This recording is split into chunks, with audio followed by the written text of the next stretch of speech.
Black Star Network is here. Hold no punches. I'm real revolutionary right now. Support this man, Black Media. He makes sure that our stories are told. Thank you for being the voice of Black America, Roland. Stay black. I love y'all. All momentum we have now, we have to keep this going. The video looks phenomenal. See, this difference between Black Star Network and Black-owned media and something like CNN. You can't be Black-owned media and be scared. It's time to be smart. Bring your eyeballs home. You dig?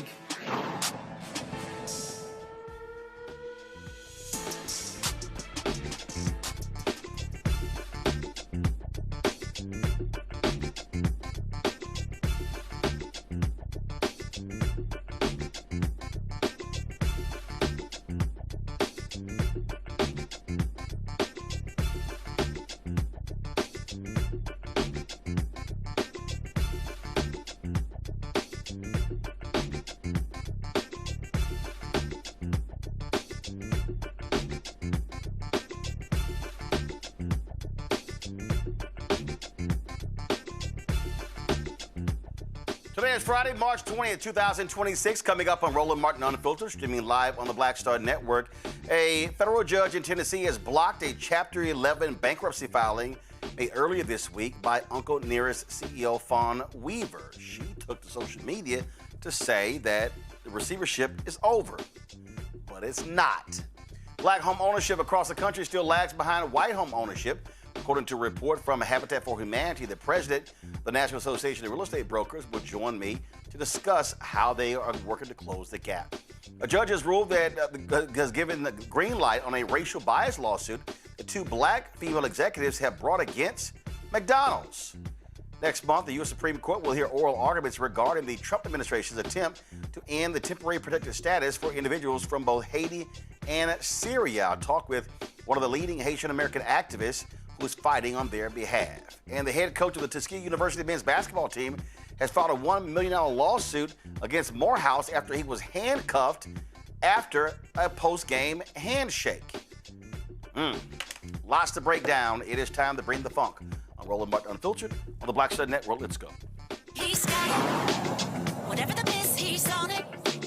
Whatever it is, he's got the scoop, the fact, the find. And when it breaks, he's right on time and it's rolling. Best believe he's knowing.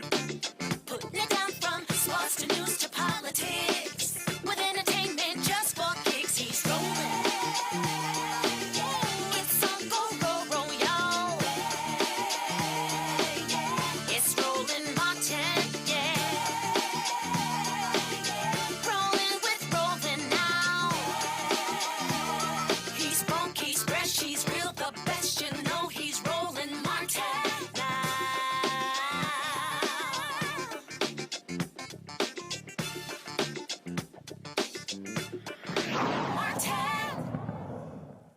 All right, folks, welcome to today's show. Lots for us to break down, so let's get right to it. First and foremost, we're going to deal with this story. We're waiting for our guest to join us regarding this Uncle Nearest case, which is absolutely crazy. Both back in 2020, two black female executives, Vicky Guster-Hines and Dominica Neal, filed a lawsuit against McDonald's. They alleged racial discrimination in the house-to-work environment, claiming they were pushed out of their jobs after speaking up. Now, a judge has ruled that their racial discrimination case can move forward in a court case scheduled to begin in September. Among the incidents in the lawsuit, alleged comments during a 2019 meeting between McDonald's CEO Chris Kempczynski and black executives, in which the CEO is alleged to have said that the company was not committed to racial diversity and that most of the black executives present deserve to be in lower-ranking jobs.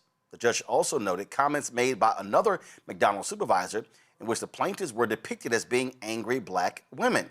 This lawsuit is one of a number of legal actions taken against McDonald's in recent years. The fast food giant settled another lawsuit related to the exclusion of black media advertising opportunities that was filed by Byron Allen. Of course, that was settled. They faced another for more than 40 former franchisees who collectively sued for unfair practices, unequal treatment, and illegal discrimination. Most recently, McDonald's has been among a number of major American corporations that have scaled back DEI efforts since Donald Trump returned to office last year. Now, what's interesting about this is, of course, Kempczynski follows in the footsteps of a black CEO. at McDonald's. Let's talk about this with our panel. Joining us right now, of course, Michael Imhotep, host African History Network show. Also joining us, Matt Manning, civil rights attorney, joining us from Corpus Christi.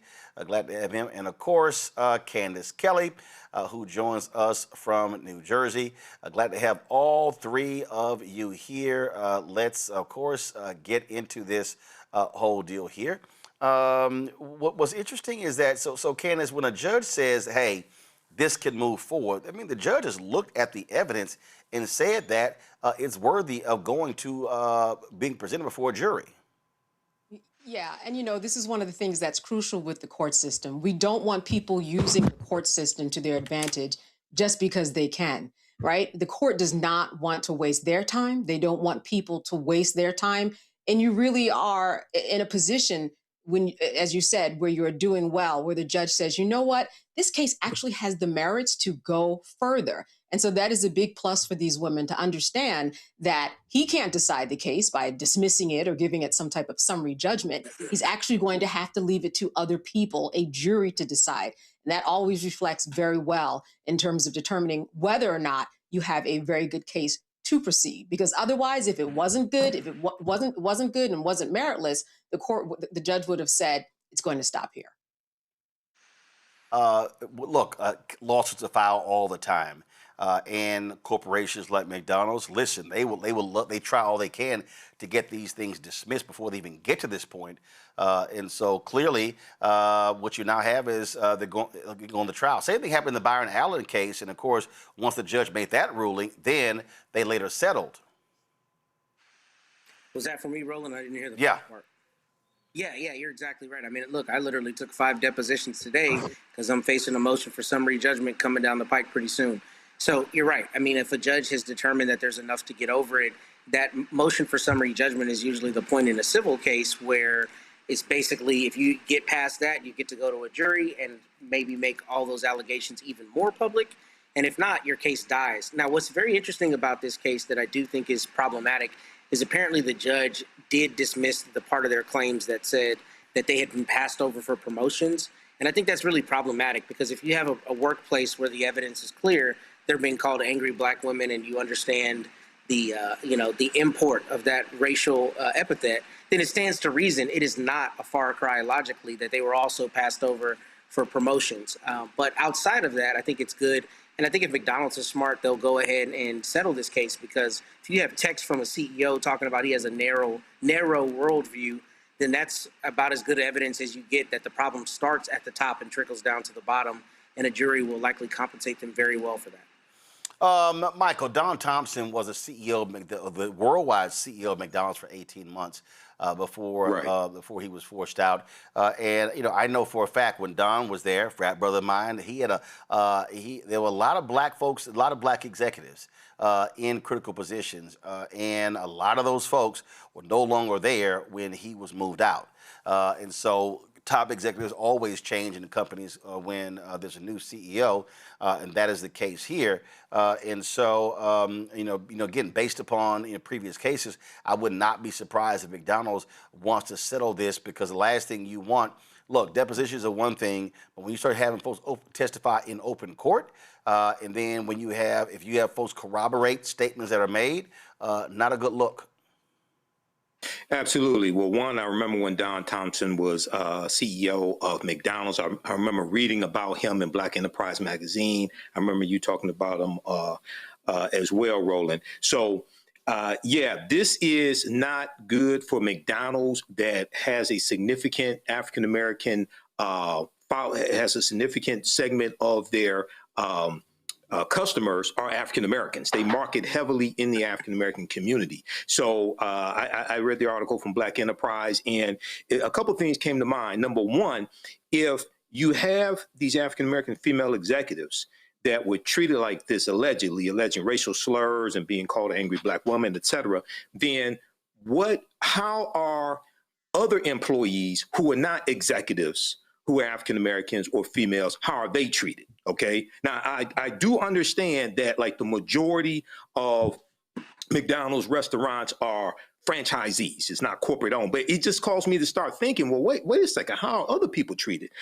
And also, yes, I think they will settle out of court. They don't want this to go to court because it's going to garner headlines, and it will probably hurt McDonald's. Could possibly lead to some type of economic boycott against McDonald's, Roland, because the longer this goes on, the more people will hear about it. It will gain traction and it will damage them. And lastly, this is one of the reasons why a lot of African-American women leave corporate America, not because they got downsized, even though over 300,000 lost their jobs, but start their own businesses because of mistreatment allegedly like this. Well, and so let me give us the timeline.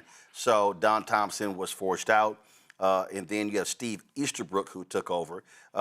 He did not last long because of a consensual relationship he had with an underling, and so then he got forced out. Then Kim Zinski came in to replace him. And the thing is, Candace, this lawsuit was filed in 2020. So here we are 6 years later. Yeah, 6 years later, I mean, partly because of COVID, partly because the courts were backed up. And that's really in par for the course.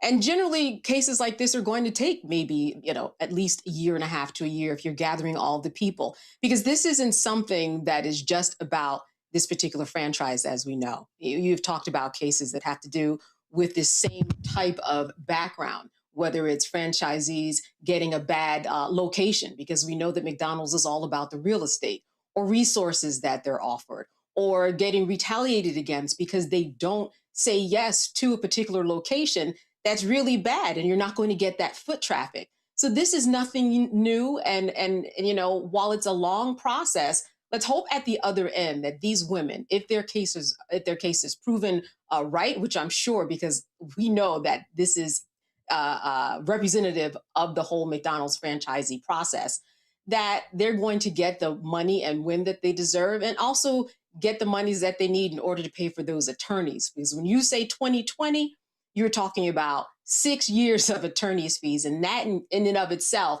can not just, crumble you, but your whole family. Because when you go into a lawsuit like this, it's not just to women. It's their families, it's their friends, it's their mental health. It is everything that is associated with it. So hopefully they will get the win that they deserve. All right, let's talk about another case. It's just been filled with drama, and that is dealing with Uncle Nearest. In August, a receiver was put in charge of the company after a lender charged that the company defaulted. Now, this has been back and forth. There have been all kind of different legal documents signed. This receivership is talked about since he ran the company, problems that he saw, what they owed. The company was not as worth as much as Fawn Weaver and her husband said it was actually worth. Again, over and over and over and over. Well, this week on Tuesday, Fawn Weaver drops a video on Instagram saying, hey, the receiver, it's done. She's filing bankruptcy. Roll it. As of moments ago, the receivership of Uncle Nearest is done. If you've been reading the headlines lately, you probably thought that wasn't possible, but rest assured, it always was, and it is. I'm so grateful to God for our leadership team who kept their heads down and kept working. The same leadership team you've watched build Uncle Nearest never wavered. They blocked out the noise. Over the past 4 days, our legal teams have set several things in motion to protect this company, the legacy of Nearest Green, and the hundreds of thousands of people who have helped build Uncle Nearest one bottle at a time. First, Keith and I, as individuals, as well as the company's largest shareholder, filed a lawsuit against Farm Credit Mid-America in the Supreme Court of the state of New York. The complaint lays the groundwork to prove the bank knowingly circulated false accusations about Uncle Nearest, as well as Keith and me, including claims of missing inventory, financial misconduct, negative cash flow, and insolvency, despite possessing the records that contradicted every single one of those claims. More than 10 attorneys across New York, Atlanta, and New Orleans have spent the last 7 months reviewing this evidence together, and to say that they are ready to litigate this case is an understatement. Second, this morning I approved the filing of Chapter 11 to reorganize our debt to protect our team members, all Uncle Nearest creditors, not just one, and our shareholders. That filing immediately stayed the earlier lawsuit. Many who've read the headlines are understandably concerned about the allegations of financial irregularities. Frankly, if I were just reading the headlines or only the bank's allegations, I'd be concerned too. But that's one of the reasons I approved entering Chapter 11 this morning, because Chapter 11 requires complete financial transparency. In that courtroom, no one gets to hide behind filings without evidence or accusations without proof. And the picture that has been painted about Uncle Nearest will now have to be proven through numbers that add up, not words. Court filings associated with our Chapter 11 proceeding will reflect $13.2 million in unsecured obligations. The loan at issue with Farm Credit has a principal balance of $102.6 million, which the company disputes, and will address that through claims and counterclaims against that lender. These liabilities, however, stack up against an enterprise value estimated at approximately $529 million.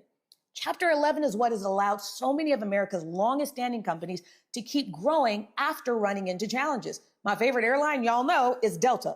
Filed Chapter 11 in 2005. Today it's worth about $30 billion. Marvel Entertainment, filed in 1996, emerged bigger and better, producing Iron Man, Avengers, Black Panther, Captain America, all of those things.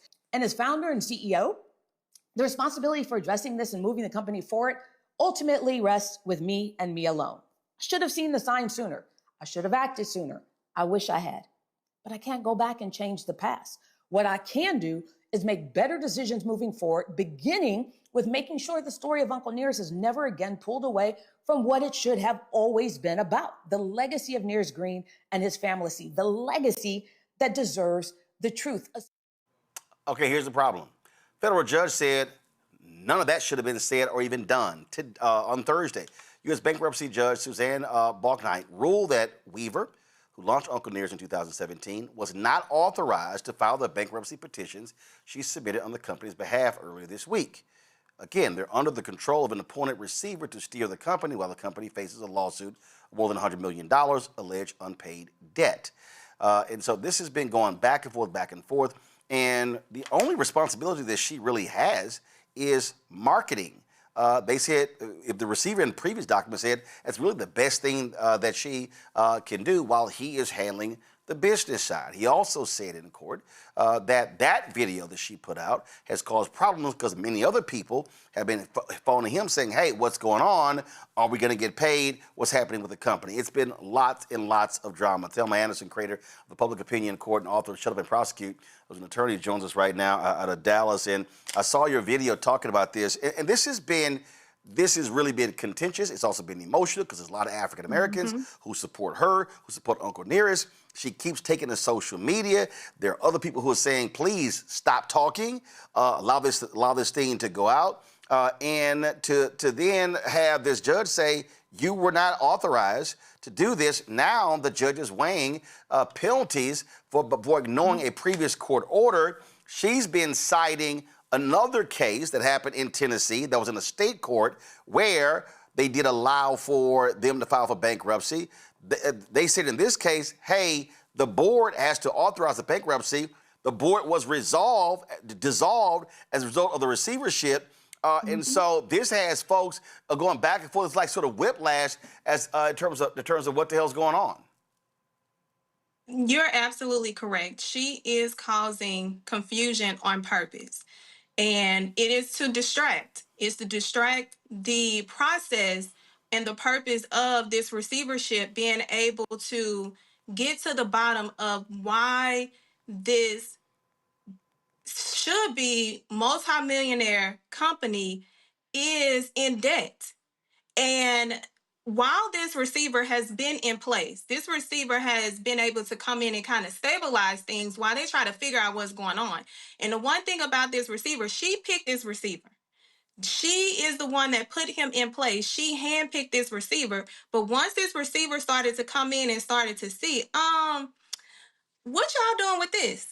Why this is over here? Why this is over there? Why are y'all commingling funds between other entities? No, we got to bring them in. Soon as that receiver said that they needed to bring in the other entities that they were sending money out to, they started doing everything possible to try to distract and delay. And they started with forcing this previous hearing. And the one thing that people need to pay attention to and understand, when you nuck in order to buck in a court system, be careful, because everything you say can and will be used against you for future proceedings. And that's exactly what happened. And from that hearing, the judge ordered that Sidney Grant, one of the additional entities, needed to be merged into the receivership, because one, they was trying to sell Martha's Vineyard, and they were trying to sell off other assets to pay the creditors. One of the biggest creditors is Farm Credit. Farm Credit gave over $100 million. Of course they want their money. Of course, when you default on something as big as that, they want to see what you've been doing. And it's been a lot of commingling. It's been a lot of individuals that are shareholders that are not even put in as the actual shares. They're not even identifying shares for shareholders like Jay-Z. I don't even know if he understands that his money is one of the reasons why the court is like, how you gonna get 20 mil from Jay-Z for Uncle Nearest, and you're not gonna put this money in so that the creditors and the assets can flow and we can know where the money is? I'm just at a loss for words at how much of a mess this is. And it's even worse because she's going on the internet. She is invoking her Weaver cult to believe the lies and believe the mess. And she's trying to distract them from understanding that she has literally screwed the legacy of Uncle Nearest with the shenanigans and the get you gotcha. The court has been told her to get off the internet and stop talking. She keep playing in the court's face, and the court continues to show her who's in control. And the receiver never gave her any permission to go and file that bankruptcy. She did that thinking that she was above the law, and the law showed up in bankruptcy court and told her, no, I control this.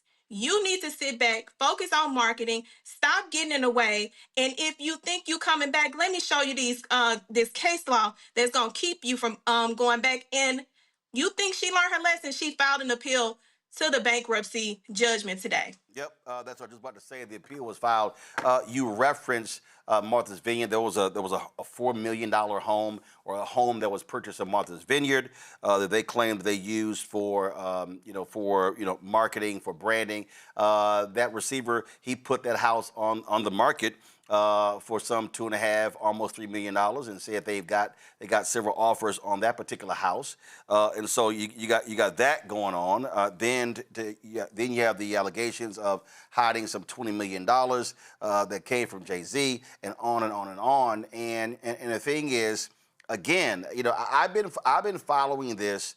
And I've seen all of these different stories. And, at one point she claimed the company was worth $1 billion. And still claims the valuation of more than $500 million. The receiver has been saying, no, this is what stuff is worth. It's not worth what she's been saying is worth. It's been this whole deal back and forth. Now he's saying that commingling of funds between companies that she controls and Uncle Nearest and her husband as well. And so, this has been just a massive, massive mess. It's bigger than a mess. It is one of the biggest finesse that I've seen in our community when you are utilizing the tools of your background of PR, because we know Fawn comes from PR, and she was at one of the biggest white PR firms that used to doing these kind of antics to sway the public into your favor by going to the public first before the news can actually circulate to control the narrative. But what she doesn't understand, she understands that these creditors gave you that money for a reason. And that money, they want to know where it has went, where it's going, and how they're going to get it back. The receiver said, we don't even know if the creditors are going to even get any kind of value of what they have invested into Uncle Nearest, because it's such a shit show. And she blamed it on the CFO. The CFO ain't do nothing. This is all on the Weavers. The Weavers have been utilizing the name of Uncle Nearest in order to get in the door, which is okay. But make sure you are not messing up a legacy that you have proclaimed to be one of your pride and joys with what you're doing, because you're creating a paper trail and you know that you're a Black, and as a Black woman you cannot make any mistake. And so if you think these creditors are not setting you up to make sure that they get what is due to them, not only on the money side, but on other sides that have been identified in their court record, you need to stay off the internet. You need to stop playing in your lawyers' faces, and you need to stop playing in their court's face, because they're going to have the final say. Now, I'm gonna bring in Matt and Candace, and Michael is here, and this is from the Tennessean. The Chapter 11 petition Weaver filed stated. Let's see here. Give me 1 second. I want to make sure y'all can see this here. This is from the Nashville Tennessean. The Chapter 11 petition Weaver filed stated Uncle Nearest has $13,355,441.76 in unsecured debt, far below the $99 million in unsecured debt reported by Young, who's the receiver. The $13.4 million spread among 264 creditors, according to the petition. This is a whole lot that's going on here, Candace. And the thing here, the judge in this case admonished Weaver by saying the judge made it clear she was only to do marketing, that she does not have any authority to make decisions on behalf of the company because it's in the hand of this receiver. Now they're asking for sanctions of $75,000 against her for filing this bankruptcy. Yeah, and she is facing the court and its power, just like you have been talking about. The only thing for her to do right now is to become solvent in some way and to bring down these particular monies that she owes. And she's in a position, as we see, where people are listening to her, and we see that how she is spinning things. She needs to use that PR experience that she has to her advantage in something else. At the very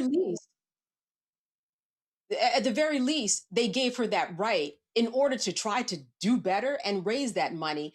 And that really is only the position that she has. She did not have the authority to do this. The courts are telling her that. And the more she continues to do this, the more she is going to be fined. But again, she does have a little power in her court, in my estimation, in that she has the power of PR. She has the power of gab. She has the power of social media to get everybody on board to buy something from her brand and become solvent. That would be the way out of this. Well, look, Michael. I'm sorry, Candace, go ahead. The other thing is that she has a defamation suit against the creditor. We have to see how that turns out. Michael, look, she's been pushing people to, clean the shelves, folks buying the product. The receiver has actually said he believes that if he doesn't have to deal with the antics of Weaver and her husband, he says that he believes that he can get the company, right-sized to be able to be on a path to be profitable. But in previous filings, he made it clear he wouldn't even talk with her unless attorneys were present. And so it's been a whole lot of back and forth. And the receiver's job is to handle the money of the company to make sure that the creditors get paid.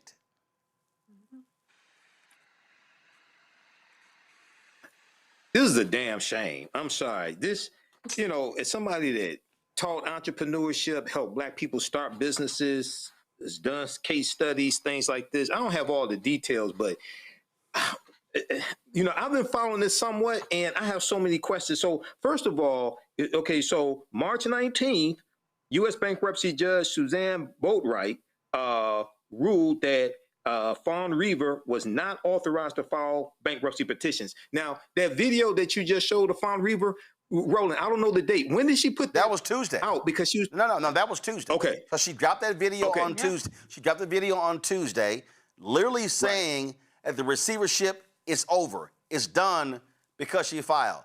2 days later, the next day, they were like, no, it's not.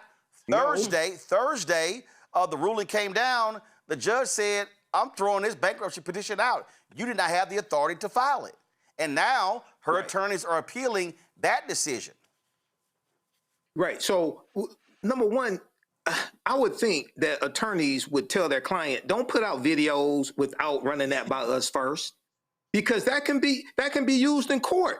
This doesn't make any sense. I understand she has the gift of gab and things like this. She kind of reminds me of Donald Trump. I'm not saying she's a criminal, don't get me wrong, but she kind of reminds me of Donald Trump. And a lot of times I have a background in sales. Sometimes when you're like really good at sales and you can talk people into things, sometimes you think you can talk your way out of anything. Okay. And in court, that doesn't work. That's the problem here. So you can do videos, but when you go to court, all that stuff doesn't matter. And this is just a damn shame to and I really wanted her to be successful with the business.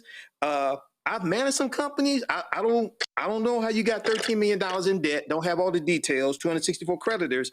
This does not look good. I'm sorry. Matt, it doesn't. And Matt, this is a New York Times story that was done February 10th. So that was last month, a month ago. Philip Young, the receiver, said that, among other things, he found that all the company's records before 2024 had been deleted, that it owed an additional $50 million to vendors and other creditors, that it was struggling to make payroll, and that it had not filed federal tax returns since 2018. So what ends up happening is the receiver goes to court, makes a series of claims. Weaver comes out and says on social media, nope, that's wrong. That's not the truth. You're not telling the truth. And then she gives her version, and folks are like, we riding with you, we riding with you. But the reality is this company is still in economic peril. One of the hardest things for me as a lawyer is when my clients are trying to win their case despite me, right? And I'm trying to advise them the job. That's what I do. Matt, hold on one second. So, Matt, you're real choppy. You're really choppy right now. We're hearing like it's breaking up. Let me know when Matt's signal is back, because I definitely want to hear what he has to say. Thelma, to that point, listen, you're a lawyer, Candace is a lawyer, Matt's a lawyer. When you're in a court battle, you want to listen to your lawyers and take the lead. And I've had other folks who are in private equity, individuals who deal with businesses all the time, and we've been chatting about this story and others. We talk all the time, and to every person I've talked to, what they've said is to Fawn Weaver, be quiet. It's a no-brainer. And being a former prosecutor, that's the one thing that I used to do. I used to go to social media. I used to find out where these people friends are, and I used to search the comments, the posts, everything, and I would use that to build upon the character of that individual. So everything that she's saying is being collected. And I'm not talking about just by for the civil and the receivership. I'm talking about for other things that don't look so promising. So when you are in a position and you have hired and paid all this money for attorneys, and you decide that you are smarter than an attorney because you got the gift of gab, those are the clients that I know that I release, because I'm not going to put my career in jeopardy because you want to control a narrative that you put yourself into. Did we get Matt's video fixed? All right, so we're still working on that. Candace, if you were Fawn Weaver's attorney, what would you be advising her right now? That anything you say and do, anything that you write, anything that you post, all of that is just evidence, right? Mm-hmm. We know that anything that you say and do will be held against you in the court of law. We know that phrase very well. So you generally keep your mouth shut and listen to what your attorney says. Even in a criminal case, if you want to take the stand, you better listen to your attorney. It's your right to be up on there, but it won't do you any good if you're doing it on your own volition and don't know the law inside and out.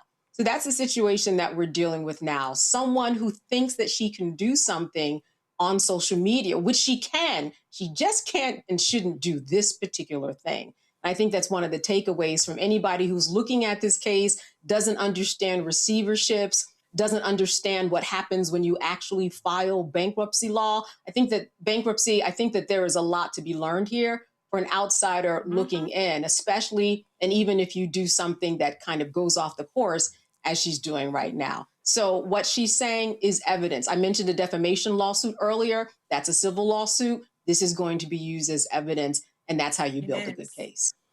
And again, Farm Credit Mid-America said they defaulted on some $108 million in loans.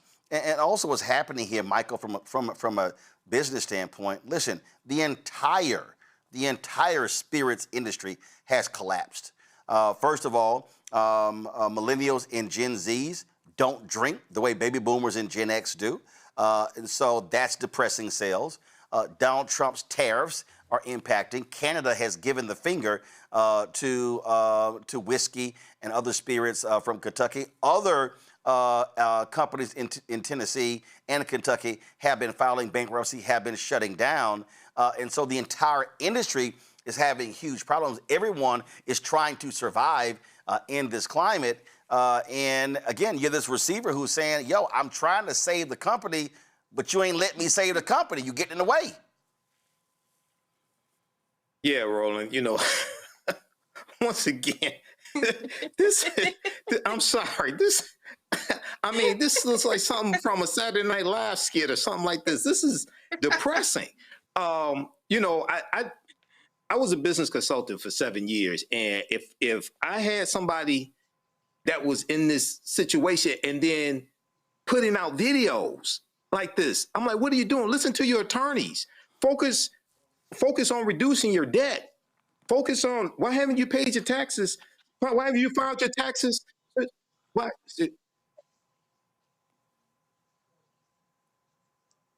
Michael, keep going. Oh, okay. The video started playing again. Yeah, well, I know that. It's called B-roll. I understand, but she was talking over me. I thought you wanted me to be quiet. Okay. Keep talking. Okay. So, one of the questions I would ask is, well, wait a second, why haven't you filed taxes since 2018? What's going on with that? Help me explain how you got $13 million in debt. What's going on here? And are you more focused on being a social media star than actually running a successful business? These are questions I would ask. This was once again, this. Go to my iPad. This is for the New York Times story. Quote, when the receiver assumed control of the company, it was in financial shambles. Mr. Young wrote, asserting that it had been losing about $1 million a month. There had never been an independent audit, and Mr. Young said he could find no justification for Mrs. Weaver's 10-figure valuation. He also said he could not assemble a reliable list of investors, the amounts they had invested, and when. He estimated the value of the company at about $100 million, roughly 1/10 of Mrs. Weaver's valuation from 2 years before, when she said it was worth $1.2 billion, and significantly less than his estimated $158 million in debt. Mr. Young said he began a forensic investigation of the company's finances, including a number of very questionable transactions in 2024 and 2025 involving officers and directors of the company. We're still trying to get Matt back. And okay, he's back. And the thing here, Matt, listen, a lot of black folks are like, yo, here they go, folks trying to steal what's ours, steal the company. But this is what I always tell folk. You got to handle your business. Your paperwork got to be right. And when it comes to getting $100 million in loans, companies are going to want their money back. Lenders are going to want their money back. And this is just, it's like, again, the receiver comes out, states something, and she goes, hey, you can't believe one side. But here's the reality. The receiver reports to the court. So if the receiver lies to the court, that receiver is risking going to jail. Look, vibes are not viability. Like how people feel about things on social media and the impression that you create does not correlate to the strength of the evidence. And what I was going to say before I had issues with my computer is that one of the hardest things for me to do as an attorney is have clients that do not listen to me and try to do things on their own because they think vibes are going to carry the day for them. They are certainly not. In fact, I was looking up earlier the difference between indirect contempt and direct contempt because, something like a receiver in a bankruptcy, you understand exceedingly clearly when you are somebody like Fawn Weaver, or at least you should, what that person's role is versus what your role is. So to file something outside of the bounds of what the court has specified you can file or the involvement you can have, you know that you are per se disrespecting the court and the court's orders. To your point, the thing I never understand about financial impropriety is how people think that it will not be found. $100 million is an extraordinary amount of money. There is no way, if you're, committing some kind of financial malfeasance, that's not going to be found. So it seems to me what you would do here, if you're prudent, is you would lean upon your lawyer's advice. You do everything to make sure you don't have criminal liability, because it's not outside of the bounds that DOJ will be investigating people for embezzlement or some kind of mismanagement at this level. And that's the kind of thing you are very plausibly looking at. So if you're Fawn, Weaver, and team, you'd think you'd be doing the opposite, closing the phalanx, saying as little as possible, and making sure you have a very strong defense for what may be coming down the pike. All right, then. Thelma, we appreciate it. Thanks a bunch. We'll see what happens next. I'm sure there will be more videos from Fawn Weaver this weekend. All right. Thanks a lot, folks. I'll be right back. Roland Martin Unfiltered on the Black Star Network. Medicine and science under attack. I want to keep you and your family informed and healthy. I'm Dr. Ebony Hilton, and I knew at the age of 8 that I wanted to be a doctor. So I studied hard and became the first African-American female anesthesiologist hired at the Medical University of South Carolina since its opening in 1824. And I always say I was made into a doctor, but I was born to be a mom. And as a new mom, wife, sister, daughter, and friend, I understand how frightening a medical crisis can be. I care for individuals on some of the worst days of their lives, and it's my mission to provide you with a safe space to gain clarity on issues affecting your mind, body, and soul. I recognize that there are health disparities, particularly as it pertains to race, and I want to help bridge the gap between you and your healthcare providers. Join me every Thursday for Second Opinion on the Black Star Network, where each week I'll invite experts from various medical fields to share the latest health news.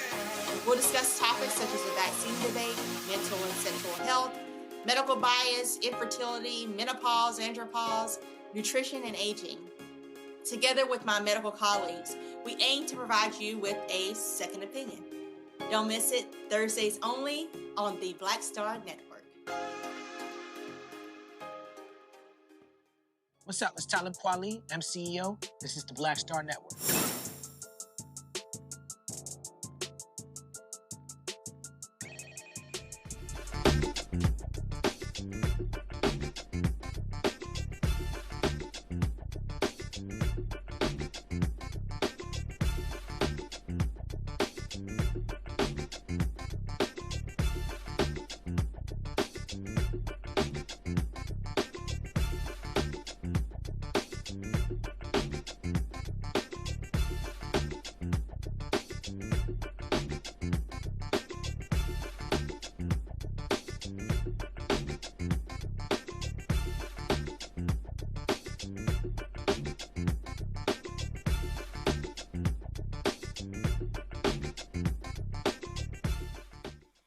All right, let's stay on the legal area. Benji Taylor, the head coach of Tuskegee University's men's basketball team, has filed a civil lawsuit following the incident where a Morehouse College police officer handcuffed him after a post-game handshake earlier this year. The incident took place on January 31st and where the two teams played. Now, Taylor expressed concern about Morehouse football players interacting with Tuskegee players and their parents.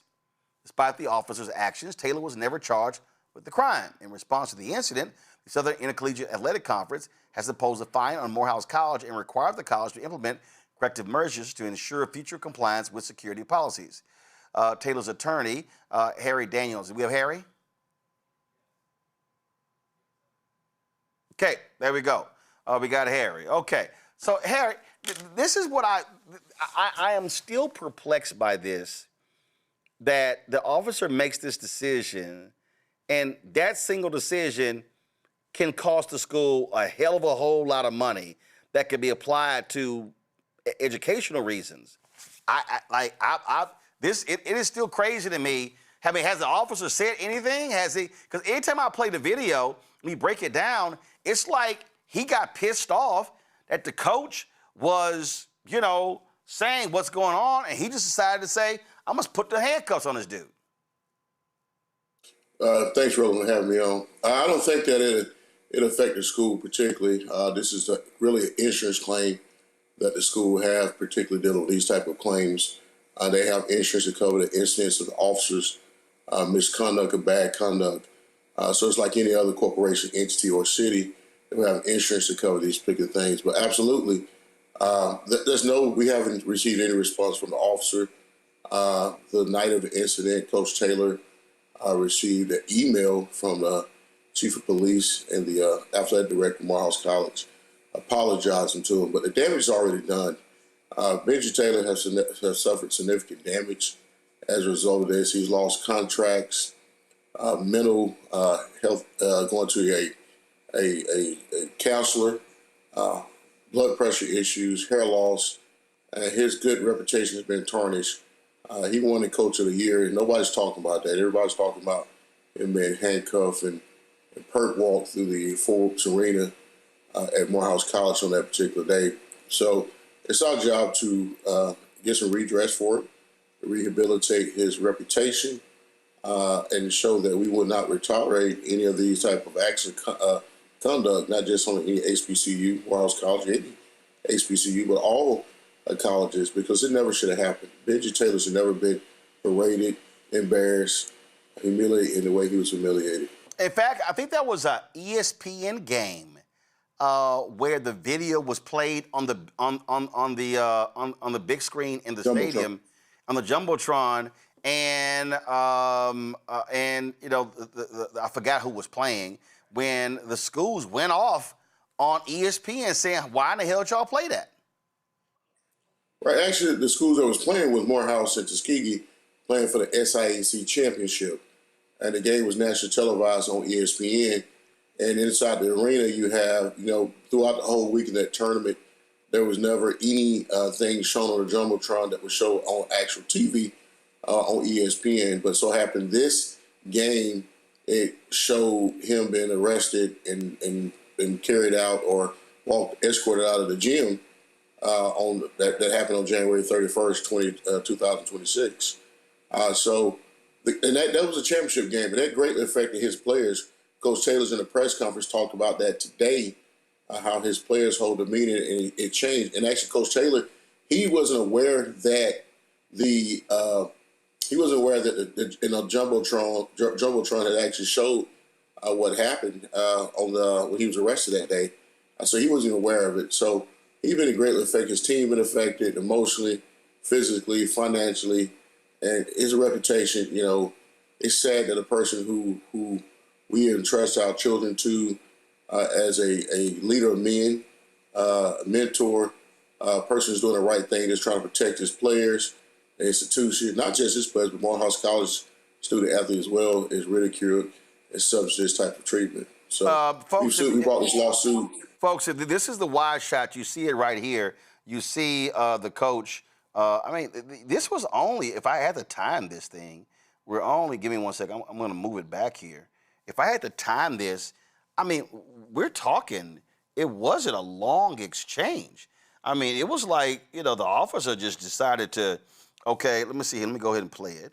So you're going to see in a second here, you're going to see the coach. He's talking to the police officer, and all of a sudden, the police officer grabs his cuffs, and next thing we know, he handcuffs him. I mean, it was literally 5 seconds. It was literally 5 seconds before the cop said, "I'm gonna slap the cuffs on you."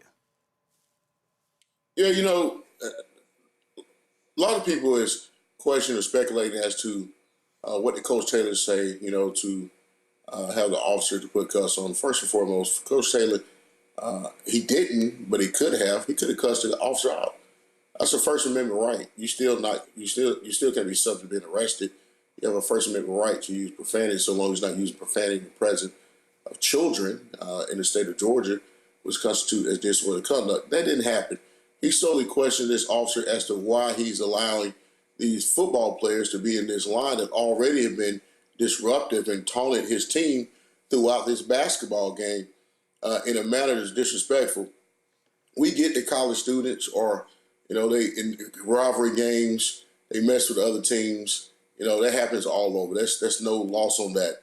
But when they're on the court, on the baseline, in close proximity of the away team, that's a problem. Yep. It becomes a security issue. And that's what Coach Taylor was concerned. This is security issue that can get out of hand. And only one officer, to my understanding, was in that gymnasium with thousands of people. My understanding that Morehouse incoming presidents was also present at the game. So we had to make sure and ensure that, first and foremost, the safety of the student athlete is paramount. And if this lawsuit is an example to show that we need to get better security to ensure the safety, then so be it. But this lawsuit is more important about Coach Taylor and what happened to him and his family, what they have endured, and hopefully we can get some legal redress for it. Yeah, and from this angle here, there are 2 officers we see, not sure anything else. Harry, we appreciate it, man. Thanks a lot. Thanks, Roland. Have a good weekend, bro. I don't understand for the life of me, Matt. If I'm Morehouse, I'm pissed off at that cop. That was just stupid. I mean, listen, if you watch the HBCU game day video, we know, listen, y'all, we ain't even got to sit here and we don't even need the transcript or the audio to know what happened. We know what happened right here, okay? Go to my iPad.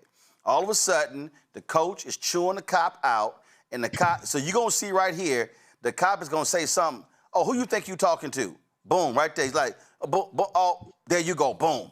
We know what that is. Matt, it was like cop got pissed off that he said something to him. I'm going to show your ass who's boss. I'm slapping these cuffs on you. You know, when I saw this video earlier, I thought, this is probably the dumbest arrest I've seen either in my whole career or in a very long time, because not only is there no PC, I mean, cops get talked to crazy all the time. I'm not saying that Coach Taylor was even talking to him in a crazy way. Obviously, he was frustrated about what was happening, but you're allowed to be frustrated. Just like Harry said, First Amendment protects all of that. So a lot of times officers are, believe it or not, are not going to make an arrest like that where they don't even think it's defensible. And I don't know what this cop thought he was going to be able to say that would make this remotely defensible. But if Morehouse is smart, they fired him immediately, and they're going to call Harry and them and offer them a tidy sum for Coach Taylor's, having to endure this, because there's no justification for this whatsoever. Just even the way it happened. I mean, just like you've pointed out, it was only a few seconds. I can't imagine anything that he could have said that justified this remotely.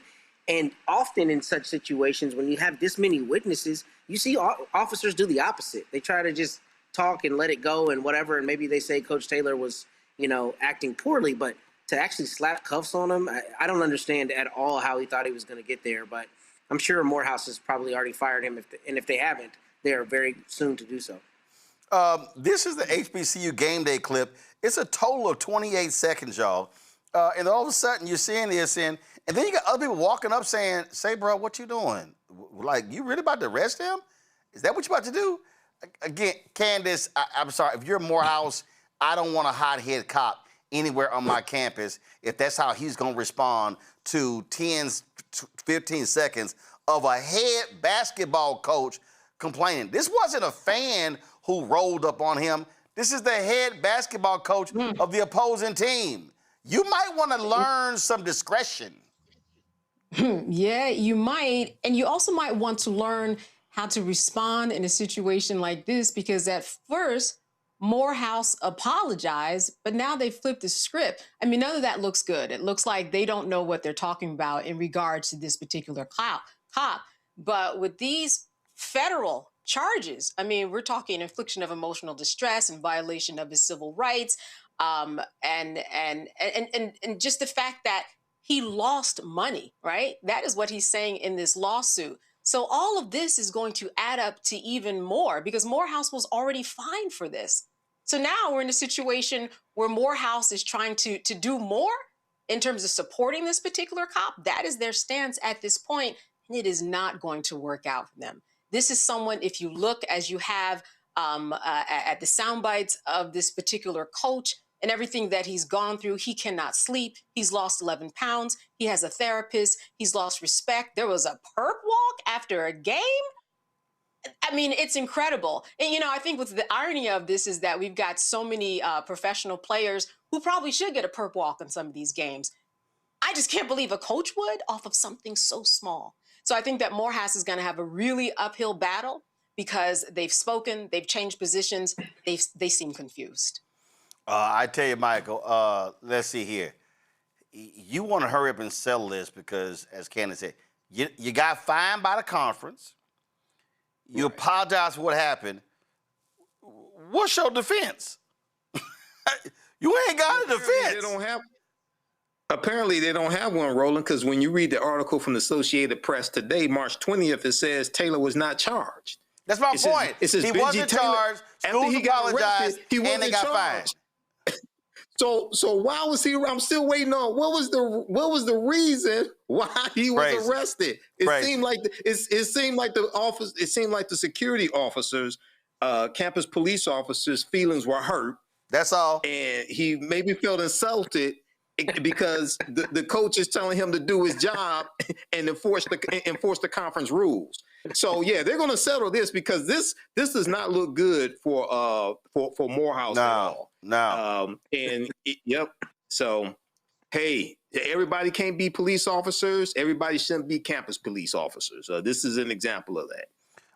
Absolutely crazy. All right, y'all. We got to talk about Georgia.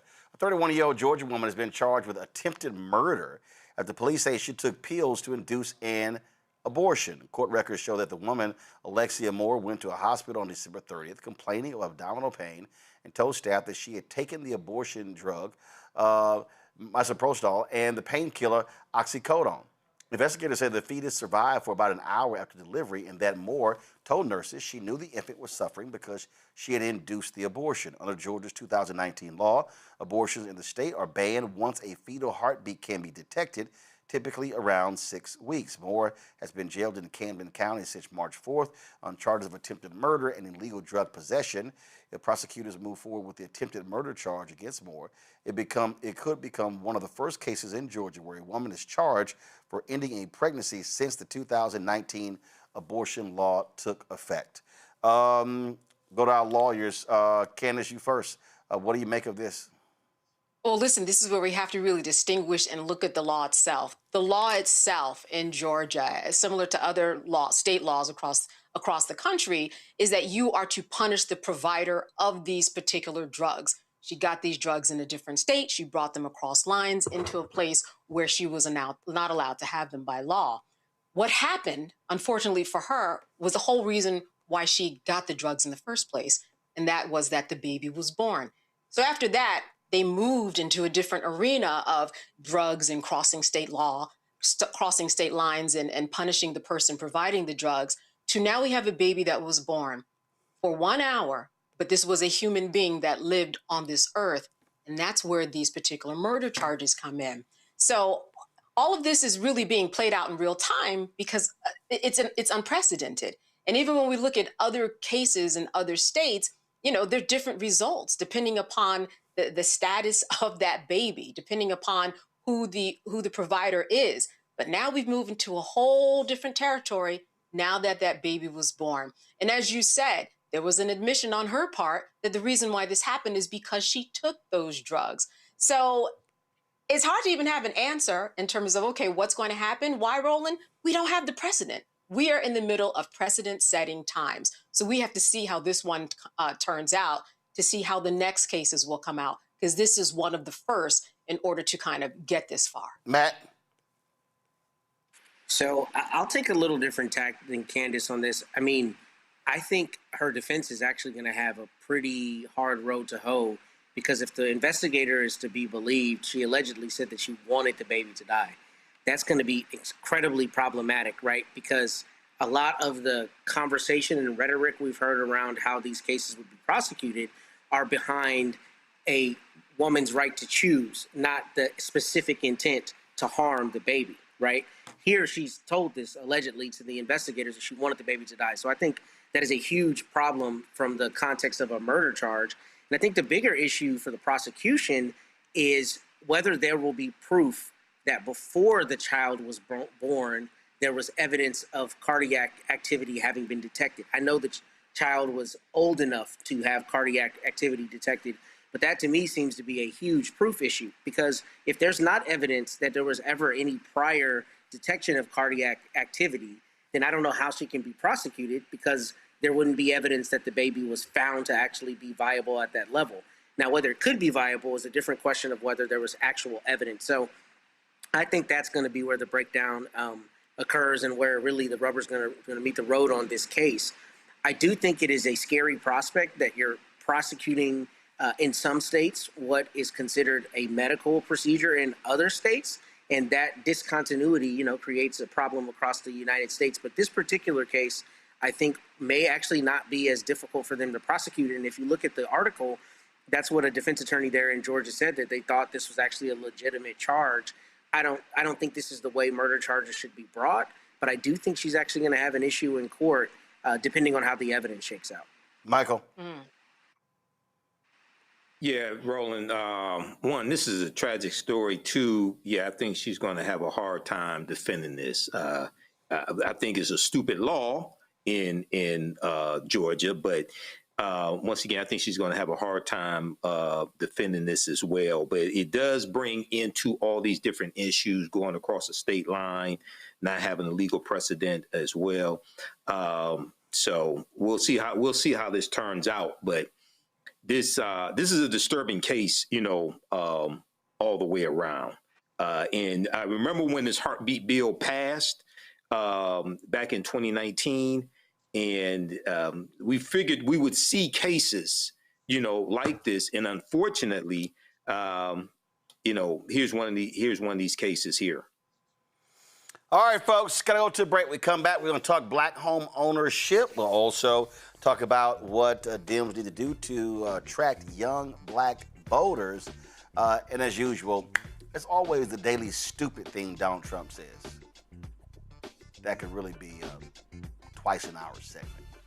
You're watching Roland Martin Unfiltered on the Black Star Network. A decade of love, joy, and power. Black Voters Matter is 10 years old, and we are just getting started. This is love with a purpose. This is black joy in motion. This is unstoppable power.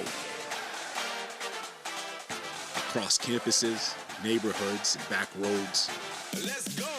We show up, not just to vote, but to be seen, to be heard, to belong. We ride together, we organize together.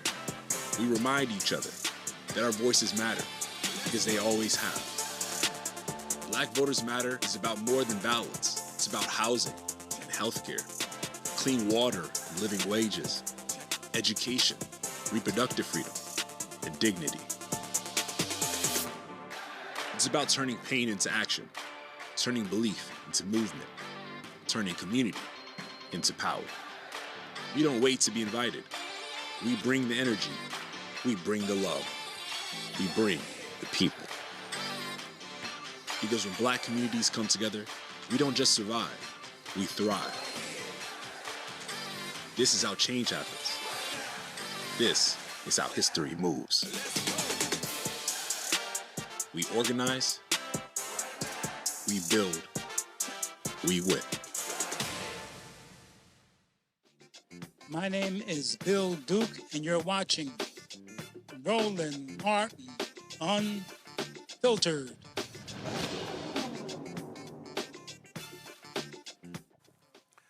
Folks, according to Habitat for Humanity, black home ownership in the U.S. is approximately 46 to 47%.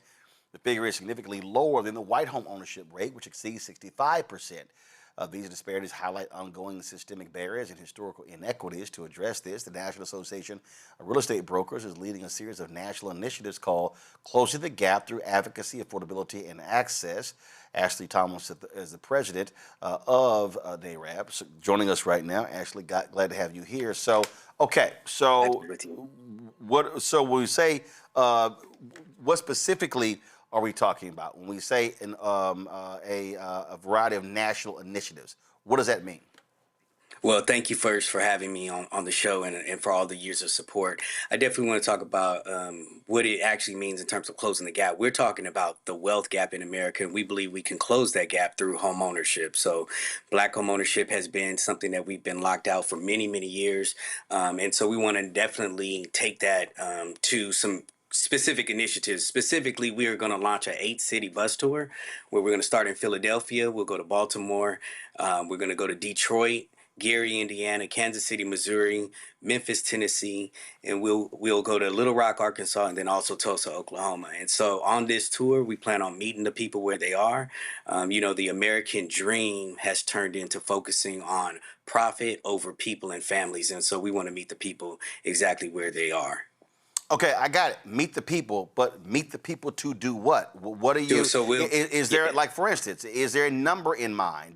Do you want to say, hey, between in 2026, by this point, March 2027, we want to have 25,000 more black homeowners? What goals are you setting? So we're setting a goal in terms of affordability. So in terms of numbers, right now we're very focused on keeping people right. The credit card debts are at an all-time high, but building putting people in homes. So in terms of our numbers, we're just dealing with one number at a time. We're trying to get to 50% home ownership rate. Currently, right now, we're at 43%. The white home ownership rate is around 72%. This is the largest gap that we've had since 1968. And so continuing with student loans is a big issue for us. So what we're going to be doing is bringing education out to the community. We are also advocating on certain policies that will open the credit box for many other people to be able to enter into home ownership. And really what we need to do is start branding home ownership and its importance again. We've gone away from talking about home ownership for various reasons, and we need to get back into that. And so that's what we plan on doing. There's a big issue out there right now with growing debt. There's great issues in terms of outdated underwriting systems. And so that's what we're advocating against. We also are looking at housing voucher systems. You can take your housing voucher and convert that to a home ownership voucher, which is very important. Heirs property rights continues to be something that we need to keep these homes in our families for generations to come. We talk about building generational wealth, but it's important to keep the home. We cannot build generational wealth by selling all of our assets. So, okay, so you first talked about dealing with people with credit. Okay, but how's it going to be done? Are y'all partnering with something like Operation Hope? So if somebody comes to the bus tour and they need help with their credit to get their credit score up, where are y'all directing them to? Who are y'all sending them to? Are they going to be at the bus tour as well? So we will have housing counselors that will be at the bus tour, can talk about credit, can talk about how to keep your home if you're in default or you're delinquent, can talk about first-time home buyer courses. We can definitely do that at the tour. We're also going to have attorneys that will be there to actually talk about trust, giving you the education on what you need to do. A lot of times we lose a lot of wealth when Big Mama passes away. We don't know where to go, and we end up in the court system that's losing a lot of our equity and wealth. So we will have that at the tour as well. So there will be a full gamut of resources on each stop of the tour. Right, but okay, this is what I'm saying. All right. How long is the tour? How long is each tour stop? The tour is going to be for 8 days. No, but how long is each stop? One day? So each stop is 1 day. Got it. So what I'm saying is, so you said St. Louis is one of the cities, or Memphis? You said Memphis is one of them, right? Memphis is one of the cities. Okay. So when we go to Memphis on Monday, go ahead. All right. So let's say you go to Memphis. All right. It's 1 day. All right. If there's somebody who needs help getting their credit repaired, okay, you're only there 1 day. Who are you partnering that person with when y'all leave town? Great. So thank you. So NARAB is a national association, but we're comprised of 115 boards in cities across America. So in each of these cities, we have a local board with great leadership on the ground. And so this isn't a one-stop shop. We're leaving. Good luck to you. We're going to continue the work. One thing about Realtors members, we're going to be with you. If it takes you 24 months to buy a home, we'll be with you all 24 months. And so that's the benefit. So we are in the cities that we are going to. All right. So one of the issues that we're facing is that you have an increasing number of people who don't see the value in home ownership, and they say, I don't want to be burdened with that.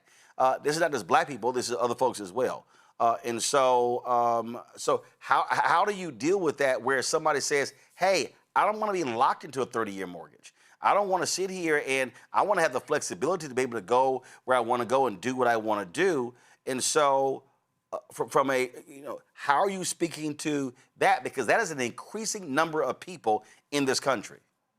It is. And I would say, so we're speaking to that in terms of the financial aspect of it. So a 30-year mortgage, you basically are freezing what your debt is going to be for the next 30 years. You know exactly 15 years from now what that mortgage payment is going to be. You cannot say the same thing about rent. And so as insurance rates are going up, taxes are going up, we obviously are in an environment where mortgage rates are high. That gets passed on to the renters. And so home ownership is the only thing that we feel that you can actually freeze that in. Hopefully you'll continue to grow in your income, but your debt is frozen. So I've been paying a mortgage since 2012 on one of my properties, and I'm paying the same thing no matter what the economy is looking like. And so that's the message that we really have to continue to push out there. I understand mobility and understanding people want flexibility, but you also have to have security. Questions from the panel. Michael, you first. Okay, so the question I had, and it may be two-part, kind of following on what Roland was saying, is how will you gauge success? Is it turnout? How many people show up in each city? Is it how many homeowners you get over a certain period of time? And then how will you be able to track it, and how will they report back to you? Okay, I finally got a home after a year, things like this. So how do you gauge success in this? Now, this is good. But I'm just wondering. No, absolutely. Absolutely. So we gauge success with the percentage of home ownership. So that's obviously comes out every quarter. We want to make sure we're trending in the right direction. Historically, we've been anywhere between 41 and 43%. Black home ownership has never gone over 50%. We're at 49.1%. Even in the terms of when we had the Wild West and everyone with a DNA could get a loan or a mortgage, we still didn't get over 50%. Right, no doubt loans. The way we're going to tackle it is looking at the rates of home ownership as we continue. Candace.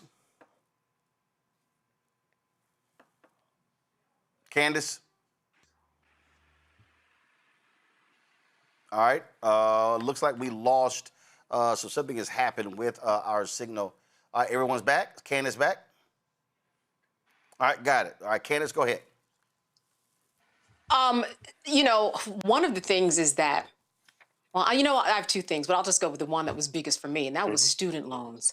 How do you get people to balance the student loans that are out there? I was able to get mine released because I worked for the state for long enough, but that was a stranglehold that was out of this world. And I can't imagine having it right now.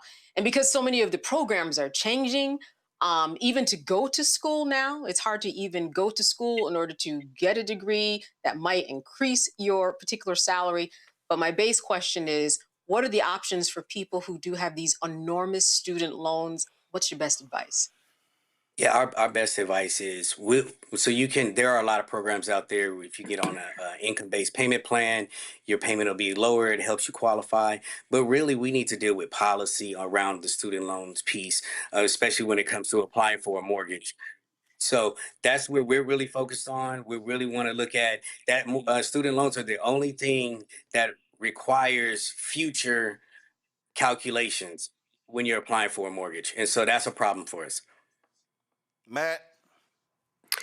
I have probably the dumbest question, but it is really a real question. So how do you combat the sentiment that I've heard a lot of younger people, especially younger professionals? There are people who just don't believe that a home ownership is any longer the financially prudent path. How do you combat that? I mean, because you probably hear this. A lot of people who would say, I don't think it really translates anymore the way it used to. And I think there are some people who might otherwise be able to buy a home who are dissuaded from either misinformation, disinformation, or misunderstanding of the economics. So how do you address that? I think we have to do a better job of showing people the actuals, moving it from a conversation and ideas to an actual, let me show you what happened. Let me show you what I bought the home for, now what it's worth. And actually showing the next generation what that looks like. I think often too many times we just have conversation and, there's always a back and forth in a conversation. But if I can actually show you that I purchased this house for $200,000 and now it's worth $850,000, I think we can move this forward. But the conversation around how do we show the young people, this is how we have to actually show them. All right. When does the tour start? We start on April 25th in Philadelphia. We will conclude in Black Wall Street in Tulsa, Oklahoma on May 2nd. All right. So, and at each of the stops, I will say, each of the stops, we also will have voter registration set up there as well. That's very important for us. all right. So, folks want more information. Where do they go? They can go to NAREB.com, NAREB. You can see us on any of our socials. I see it up right here, but NAREB will give you all the information. We appreciate you. All right, Ashley, we appreciate it. Thanks a lot. Thank you. Folks, how do you reach young voters? That really is something that all politicians are trying to figure out. We know that older voters, 65 plus, they vote at a higher rate than anybody else. Well, I had a conversation with the millennial host of our show, The Other Side of Change, Bria Baker and Jameer Burley. We talked about that and what really needs to be done. Here's some of that conversation. All right, let's get right into it. Bria, Jameer, I've had numerous conversations with political strategists, and I've been trying to explain to people for the longest on the show that they need to understand the political dynamics today of Black people, and which also in many ways mirror Americans as well. People who are 65 and older vote at the highest rates than anybody else. The next group is 55 plus.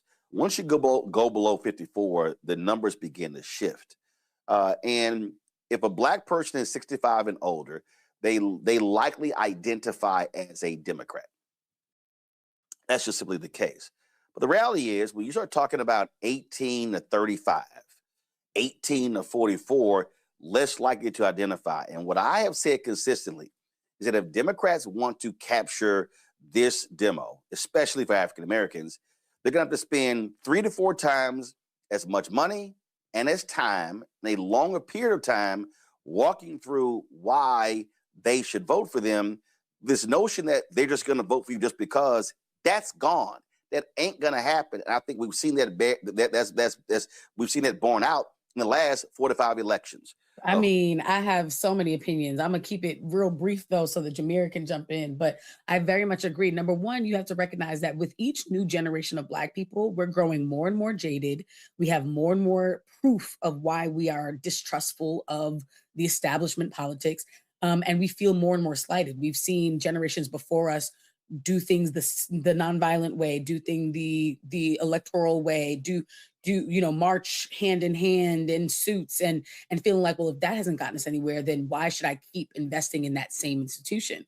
And it doesn't mean that all of these young people are Republicans necessarily, but people are definitely more critical of the Democratic Party, just as they are critical of the Republican Party. And I think that that's important because the Democrats shouldn't take us for granted. You are going to need to spend more money and dollars on getting over that hurdle, but it's going to pay out because when Black people are loyal to you, we are deeply loyal. It's not just our votes, it's the way that we canvass, it's the culture that we create that other people follow. So it's a worthwhile investment. But yeah, there's a lot of stuff to wade through for young Black people to feel like these are people who are interested in me. And more than them turning into Republicans, we have to worry about them turning into non-voters who will not be engaged over their lifetimes. Right. And that point right there, Jameer, I've said numerous times, the couch is an option. This idea that it's not, it is an option. For me, what has been vastly clear over the last decade, really, especially for a lot of millennials who happen to be millennials of color, Black millennials, is that we've been told for so long that progress takes time, that incremental times. And it makes me reminded of the James Baldwin interview where he was like, well, how much time do I have to give to your progress? And now we're seeing so many progressive Democrats coming out the woodwork who were jaded and shaded by the Democratic establishment, and yet they still won their race. And they are creating some of the most extreme progressive policies that we have seen in generations. And so I feel like so many of us have been bitten, and we've been told that if you do these things, you will have access to the American dream. And we're seeing time and time again that American dream is getting further and further away. I also think for the Democratic Party, if you're going to invest in reaching these voters, it's not just the message, it's also who's sending these messages. How are you ensuring you're engaging a wide slew of influencers and thought leaders who are people seen as respected voices in the community, who can really lean into engaging stakeholders that are oftentimes not brought to the table, or when they are brought to the table is at the last minute when votes are about to be counted. I'm gonna come back to the extreme progressive positions in a second, but I'm gonna stay on this point here. So I was having a conversation the other day with a elected official who won their primary, and we were talking about the fall, November, and this is what I said to this individual. I'm not gonna say whether it's a he or she. What I said to this individual was, if you're going to communicate and you're going to need you're going to need Black folks to win. I said you're going to have first, second, and third an economic plan. And this is what I told him. I said, if you study the last 60 years electoral politics, if you go 60s, 70s, and I'll go in 80s. And I then will say early to mid 90s. So much of the discussion regarding Black voters was social programs. It was housing. It was food. It was healthcare. I said, but now you're going to have a real conversation about creating economic opportunities and entrepreneurship. And I said, so to understand, I said, because then I began to walk this person through. So I graduated from Texas A&M in 1991. So my generation was the first one. Don't hate, because that's how you probably pay for your Netflix right now. You still using somebody's password. No, we gotta get to the sharing. Yeah, You know, that is communalism at practice. Exactly. You see this capitalist on the side saying you share password. It's a bad thing. You blocking mutual aid, Rowan? Yeah, I got nieces who's like, hey, Uncle Roro, can you send me the code to Disney Plus? So don't even try it. So they're inviting you into mutual aid, Roland. Yeah, right. It's my aid that's paying for the streaming service, and they want to mutually use it. So anyway, probably 89, 90, 91, I'm listening to the conversations, and I'm seeing a generation of Black folk who coming out of college making more money than their parents ever made. Now all of a sudden they're having conversations that we didn't have in Black community. We didn't give a shit about the top tax rate. We didn't care about that sort of stuff because we ain't had no money. Now all of a sudden, you're now coming out, you're making $45,000, $50,000, $60,000. Now all of a sudden, you're now earning six figures. Now you're having real money conversations. Now you got people talking about entrepreneurship. And I said, so now you're dealing with a generation that really has grown up their entire life owning. And I think this candidate, you're going to have to understand that's what they're talking about. And the candidate was shocked. I said, you're not understanding what the discussion is. So my youngest nieces are 21. My nephew is 16. They have grown up around entrepreneurs. So they are talking about starting their own business. I said, this group of voters is different. You better have an economic plan that speaks to creating wealth for the future. And this candidate was like, wow, wasn't aware of them. Like, yep. I'm like, damn you white strategists. Trust me. No, and I want to lean into that so much because I think that is even more clear as we are dealing with so many corporations who are doing these mass layoffs, and Black folks are being deeply impacted by that, particularly Black women. We've seen more than 300,000 Black women being laid off over the last year. And so I think a lot of them are leaning into, okay, if I can't participate in these economic structures that have been created by either corporations or the public sector through government jobs, I'm going to now create my own. And so many of them are leaning into more entrepreneurial opportunities than they ever have before, not just because they have more money in education, but also because they've seen the systems that have said, if you invest your time, your education, and you give us that blood, sweat, equity, we will invest in you. And now you see them getting laid off. And I think they're rejecting that traditional form of like spending, working somewhere for 15, 20 years and retiring there because those jobs are just not reliable anymore. Bria? Yeah, no, I completely agree. I think the challenge, though, is that we are still treated like a monolith. So the understanding is that, oh, Black people equals urban, Black people equals poor, Black young people equal following in the traditions of their parents.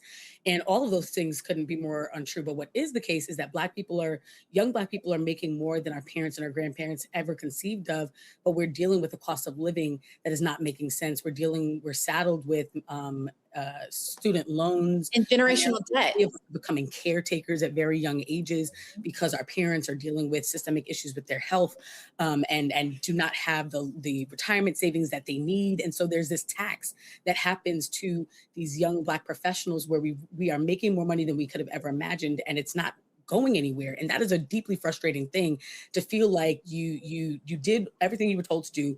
We are one of the most highly educated demographics. We went to college, we went to master's programs, we went to PhD programs, and we still are barely keeping the lights on, and none of that is making sense. It's like I should be able to enjoy life the way that my white peers are, who I graduated with, and I'm seeing in real time that the economics is not matching up.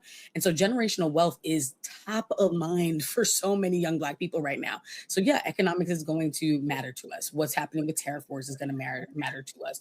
The cost of high, I think people were so excited by Biden getting through some student loan cancellation, only for a lot of that to be reversed under Trump again. So, a lot of this is very top of mind. And as you said, it is not from this place and position of begging. A lot of it is like, hey, I'm a stakeholder now. I have some equity here, but I'm not feeling the proof of it. Make this feel better. Make this experience feel better, because I'm making six figures and I'm just as stressed as I was, as it seems like my parents were. Now let's flip it. And here's the thing that I have been trying to explain to those same potential voters, who, again, I'll say in that 18 to 44, 18 to 45 bracket. And that is this here.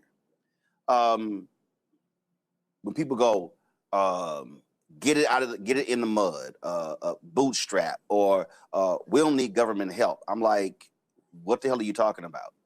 The reality is, if you study the history of Black people, when you talk about in terms of how did you see this expansion of Black wealth in the last 60 years, it wasn't because of corporate America. It was through government contracts.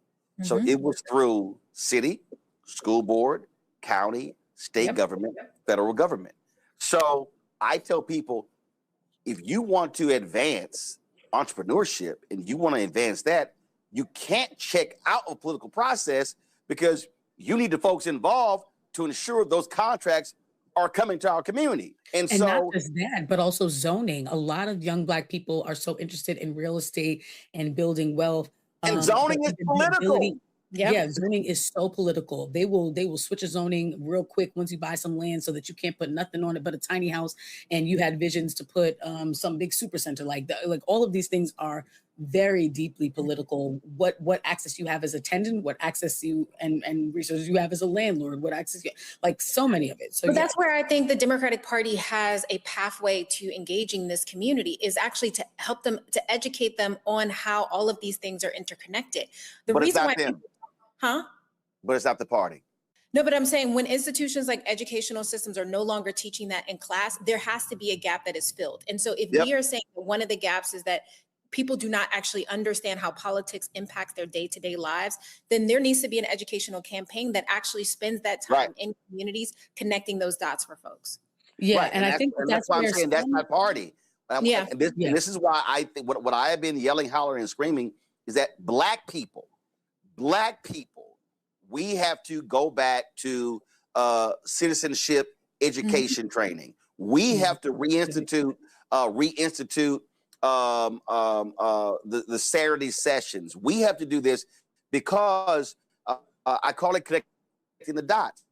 And whenever I travel this country, and I'll never forget, this was 2016. I was doing my radio show, and his sister from North Carolina called. She was a young activist, and she said, I don't like Trump. I'm not feeling Hillary. And so, you know what? I'm just going to focus on the issues in my state. I went, okay. She was in North Carolina. I said, gotcha. I said, okay, can you name me your top 3 issues? The president with her 3 issues. I did explain to her, I said, are you aware that the person who's running for United States Senate in your state blocked 2 black women from the federal court from being on the federal bench? She's like, no. I said, yeah, but because of a blue slip. I said, that person, the United States Senator. I said, do you know who appointed those judges? I said, Obama did. And that is my struggle right there, Matt. What people need to understand, you can't say, I want this to happen, but I'm going to check out of the political process. So how do you think those things are going to happen? Like, there is no, you've got the federal government, you've got corporate America, okay? There is no other thing that's out there that's going to deliver resources. There is no other thing. Yeah, and there's no level of pulling yourself out of the process or pouting or crowing about the process that's going to yield the results you're complaining about not having, right? You have to be involved. And as we've talked many times on this show, this is especially true with local government, because in terms of the government that responds to what you need and want, and your complaints and, you know, your desires, you have the most access to local government. So, you know, not only do we need to learn those levels, not only do we need to learn there isn't anything beyond the federal government and corporations at that level, but we need to learn that the most effective change that you will feel most substantially happens in your immediate community on the state level and really lower than that in the city level. And I think a lot of times people, you know, throw away everything if they don't get the one thing that they want, or they take the disinformation. And the truth is, you know, you can make a difference if you are plugged into the community, especially when your local people cannot escape you, right? You can go to the local city council meeting and they can't get away from it. You can yell at 1600 Pennsylvania as much as you want. Donald Trump ain't gonna hear it. But your mayor or your county council or whatever you call your local government will hear that. They're accessible to you, and there can be accountability in the event they don't give you what you're looking for. Candace, it frustrates me to no end when people do not understand how politics work. And then when I hear these Simple Simons, oh, you a Democratic shield. Okay, this is very simple. There's the Democratic Party, there's the Republican Party. All right, you can holler Green Party, not a problem. You can talk about in New York, the Workers' Families Party, Libertarian, all those other different lines on the ballot. This is all I want to know. I need somebody to show me beyond these 2 pathways what else there is. And I mean, so I'm telling people, this real simple. If there's 2, then I got to make a decision which pathway, which lane am I going to drive down? Am I going to go down this lane that has potholes and they shooting at me and they got barricades, or on this one, they've got some gravel on the road. Which one of these roads am I going to drive down to have a better shot to get to where I'm going? That's a decision that you have to make. This is not a complicated decision to assess both parties. Yeah, no. And we know how both parties have been explaining themselves, explaining their dispositions and how they feel about whether it's housing or whether it's loans or whether it's, how people get food who are underserved. So you're right. It comes down to making a decision, or I'm going to piggyback off of what Matt said. Because, if you think about the ways that, as you mentioned, that we change policy, that we get resources, there really are only a few ways to do it. And that's really, to just give yourself to the carnivores that are out there. But on a lower level, before you get to that point where you feel like you're going to be eaten, that's where we really need to talk about civics and teaching people about what it means to understand who's on your board of education, to understand who is your mayor, and to expose young people at a young age. To be in 6th grade and have elections is very eye-opening. We should be doing that. We should be doing that in the 3rd grade, so it won't all seem like this weird place that is so out of touch for us, because by the time we get to a certain point, it's all going to pretty much look the same unless you live in a certain city. It's going to be mostly white and mostly male. But you combat that and you give a third lane besides the 2 lanes that you're talking about by exposing younger people for the next generation. Will it happen now? It's going to be harder, but we can train them up now so they can look at politics in a different way and understand all of the lanes that are out there and understand that they have a right to be one of those lanes. And you know, Michael, when I hear people say, we need our own party, what I actually hear is we need to be able to organize and mobilize Black people and then leverage that voting power to get it is that we desire. That doesn't happen by folk just chirping about this is what we need. It actually requires some work being done to organize and mobilize. Yeah, and also involves understanding history, economics, law, and politics, and how all this comes together and how to actually get policies put in place, how to organize, how to get votes, how to get candidates put on ballots, get the necessary signatures to get candidates put on ballots, et cetera, and then actually get them elected and then hold them accountable after the election.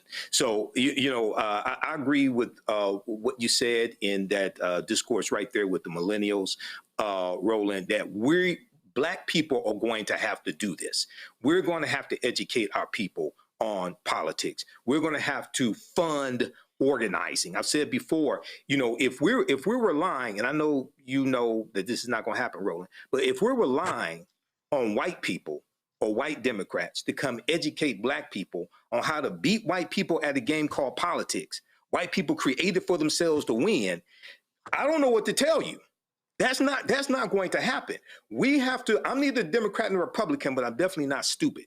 We have to understand how to use and leverage politics as a tool to accomplish what we want, and how to use the Democratic Party as a tool to get what we want, not look at them as a savior. And one of the things that has to be done, Roland, and you do this here on the show, is we have to lay out what has been accomplished so we understand what needs to be protected.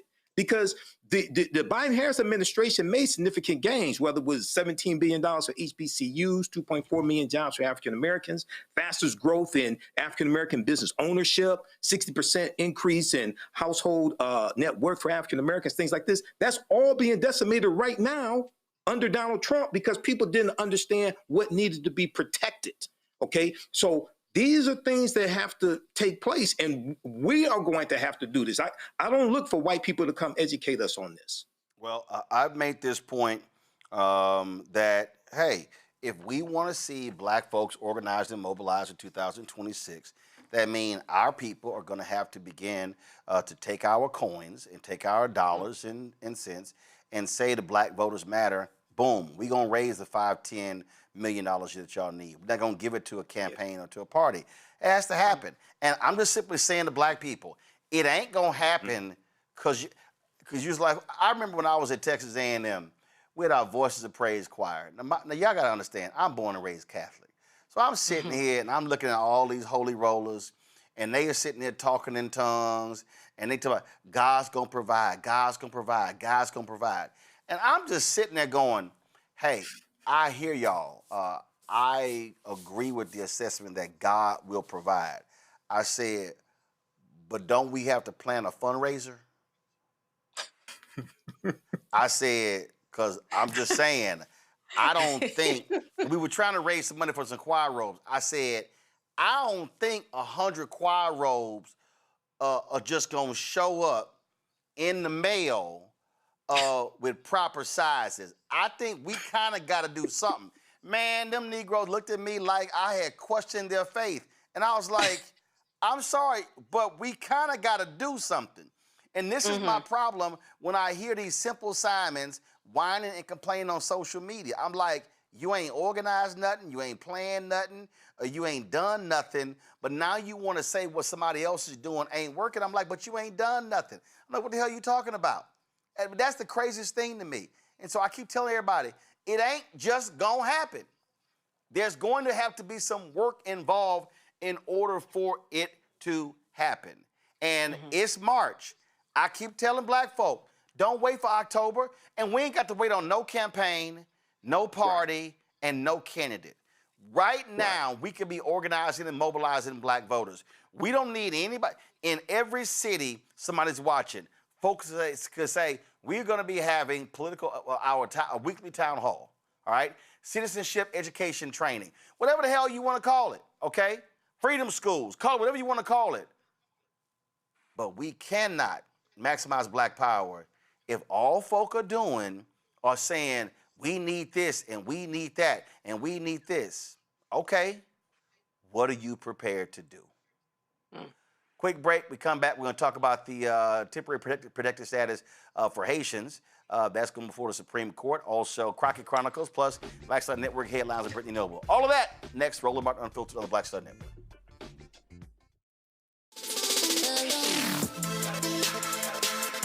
Hey y'all, welcome to The Other Side of Change, only on the Black Star Network and hosted by myself, Bria Baker, and my good sis, Jamira Burley.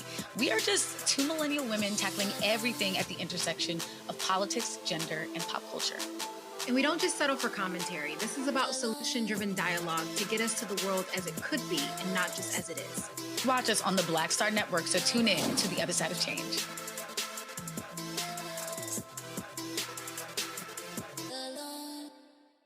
I'm Ryan Wilson, CEO and co-founder of The Gathering Spot, and you're watching Roland Martin Unfiltered on the Black Star Network.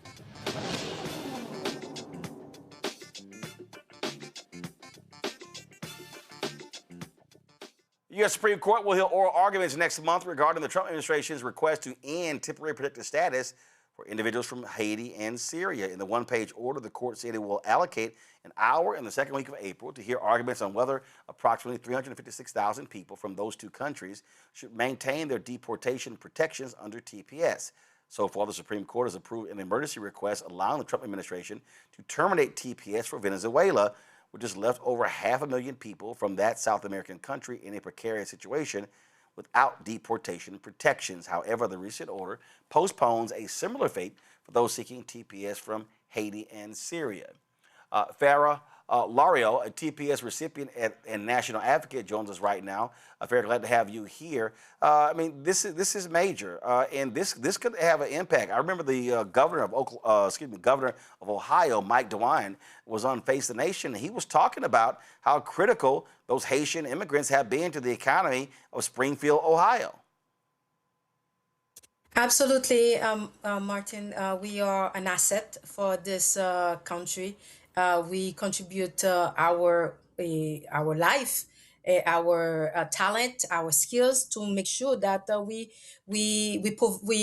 deliver. And Haitian workers have a great reputation, and we don't rely on government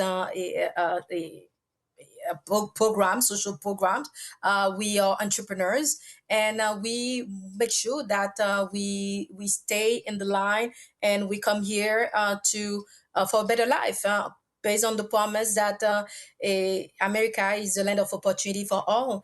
And as many know, Haiti is in a bad situation right now. And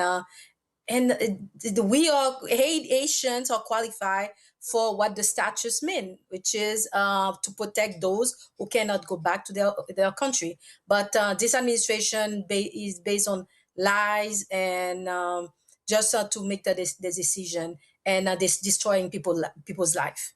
What it also means is, I mean, it's a little hard to say, oh yeah, we're going to start deporting 350,000 people. And if you do that, you're exacerbating an already difficult problem that's in Haiti. Correct. And that is important for the American people to know, because Haiti cannot afford to welcome 250,000 recipient, TPS recipient. Actually, Haiti cannot provide to those who are home. It's a country that is basically under control of a terrorist group, and there's a lot of corruption in Haiti. There's literally many businesses have closed, shut down, and it's only a few ports, few towns that are in operation, and so it's already difficult for those who live over there. How it's gonna be to send out 250,000 people? It's just like you say, it's gonna create a more problem, and it's gonna also amplify these terrorist group, because once you have Haitian TPS recipient back in Haiti, they're going to become a target for this terrorist group, for kidnapping, a ransom. And so they're going to get the money that they need to purchase more weapons. And actually, these weapons are purchased in United States. We have to specify that. And so it make it the situation worse. And not only for Haiti, but for the whole hemisphere and also for United States. Well, it's abundantly clear Donald Trump does not care about any of these people in MAGA. They want everybody gone, so it does not matter. So we'll certainly be watching what happens in these oral arguments. And this is persecution. Yep. This is definitely persecution, and for them, it seems like for them, once you are black or once you are from a country who has a certain problem, you don't deserve to exist. And this is why we're fighting. We're fighting to tell the world that Haitians have the right to exist, and this administration is just destroying people's life, and this is unacceptable. And because these people, they came here for a reason, and the TPS, temporary protected status, was exactly voted by Congress to address this issue, and we deserve to stay here. All right, Bear, we certainly appreciate it. Thanks a lot. Thank you for your time. You know, the point that I'm always trying to make, Candace, is that MAGA don't give a damn. They want everybody gone. They want this to be a white country. Donald Trump has made it clear he wants white people. And he's like, Haitian Syrians, y'all, Venezuelans, y'all got to go because y'all ain't white. Yeah, I mean, at this point, you don't even have to read between the lines anymore. But I think one of the things that is going to be a really big surprise, or not, is just the tentacles that are going to be spread if this actually happens. First of all, it's going to be an administrative nightmare. It's going to be a nightmare trying to get all those people back to a country that, as she said, they can't even deal with the situation that's going on in their own country, whether it's gangs, whether it's food insecurity. That is the reason why they are over here, and that is the reason why they actually need to stay. The repercussions on America, when we talk about the healthcare system, all the folks, or most of the folks that my father had that helped him through his process in healthcare, we were speaking French to them. They were Haitian. You know, there are about 100,000 people across this country that are in the healthcare industry that is already suffering, right? We have hospitals that are closing by the dozens every year. This is really going to have a huge effect if it actually happens. Now, we've already heard from the lower courts, you know, they stayed the order. Hopefully this is a sign in terms of what the Supreme Court will do, and we will know come April because it's going to be fast-tracked. These white folks want their country. They want it back, and they ain't lost it. But bottom line is they don't want to see any advancement at all of any brown person, Matt. What is the name of the guy they tried to put in front of Congress recently? Jeremy Carl. Jeremy Carl. Jeremy Carl. And he sat down with a New York Times guy and was trying to explain all of his white views. I saw that post today. I hadn't had a chance to watch it yet. But what I was going to say is, you know, rhetoric like his and rhetoric like so many of the people we know who are in MAGA is indicative of exactly how they feel, right? And those indicators came a long time ago when we were talking about the lies that were being told during the campaign about Haitians allegedly eating dogs and doing all kinds of stuff in Ohio. This is indicative of a hate for somebody who does not look like you, in the same time that we are trying to bring in white South Africans claiming that they are being persecuted, right? I mean, it could not be clearer who you want and who you don't want. Let me put it that way.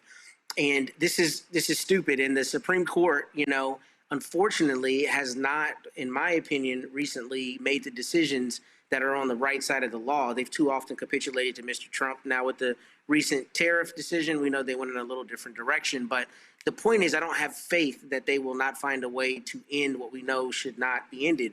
What I am interested in, though, that is obviously outside of the Supreme Court's jurisprudence on this, is whether there's any international law safeguard. I don't know enough about UN treaties and various things to know whether there is some equal protection equivalent, because the issue I see here particularly is, I understand Congress has autonomy, and I heard you say nope, but it seems to me that, you know, member states should be able to allow people from other countries to come under certain circumstances and not discriminate against countries that they don't like. But I suppose that's not, as you said, is not codified on the international level anywhere, and maybe it's not enforceable. So nothing international. We have standards here, but Donald Trump's like, he doesn't give a damn about those standards.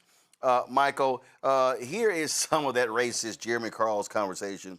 It was about an hour conversation. And so he's a white nationalist, but he wants to dress it up as, oh no, I'm just concerned about our people. Listen. Offer a similar explanation for why you would use a term like cultural genocide.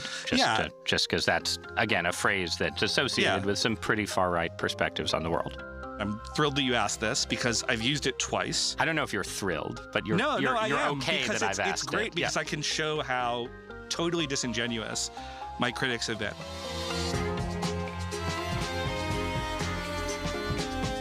Is there an epidemic of anti-white discrimination in America? Are you a white male who's experienced discrimination? A man who says he was fired for being a white male. What they're calling reverse discrimination. And who is more fixated on identity politics? The left? Identity politics has become an anchor on how the Democratic Party functions. They believe the highest title you can have is your pronoun. I'm white, I'm a dude, and I'm for Harris. Or the right? Things were a lot better back when white men were not being discriminated against. White people were so openly attacked and denigrated. A generation of white men have had their career prospects obliterated. My guest this week wrote a book arguing that white Americans are in danger of becoming second-class citizens. We can't save the country without kind of addressing this. This is an idea with a lot of currency on the contemporary right, but it became the source of a lot of controversy when the Trump administration nominated him for a State Department job. Your belief is that white Americans face more discrimination, at least prior to the Trump administration fixing this, than black Americans. On average, Senator, yes, that's correct, and I'm not running away from that statement at all. Jeremy Carl, welcome to Interesting Times. Thanks so much for having me, Ross. Thank you so much for being here. So you are a senior fellow at the Claremont Institute, which is a well-known, especially in the Trump era, conservative think tank. So, folks, again, our conversation there, listen, and Michael, I mean, there's a reason why Trump wanted him in the State Department. Donald Trump is a white nationalist, and Stephen Miller's a white nationalist. Stephen Miller's wife, Katie Miller, she can whine and complain all she wants to. She's married to a white nationalist. Yeah, so a few things here, Roland. So number one, thanks for playing that. And I was on the segment a couple of weeks ago with Brittany Noble and Matt, and we talked about Jeremy Carl. So my followers at the African History Network love that segment. It got 1.2 million views. So number one. Number two, back on March 10th, Politico reported, just so everybody knows, that Jeremy Carl dropped out of the nomination for the State Department because of the heat that he drew from people like Senator Cory Booker for comments about white culture, etc. So he dropped out of that. He couldn't take the heat. So he also dropped out because the Republicans said we ain't voting for his ass. Right. Yep. That was it. Also, so they had some lines that they weren't willing to cross as well. So when it comes to Haiti.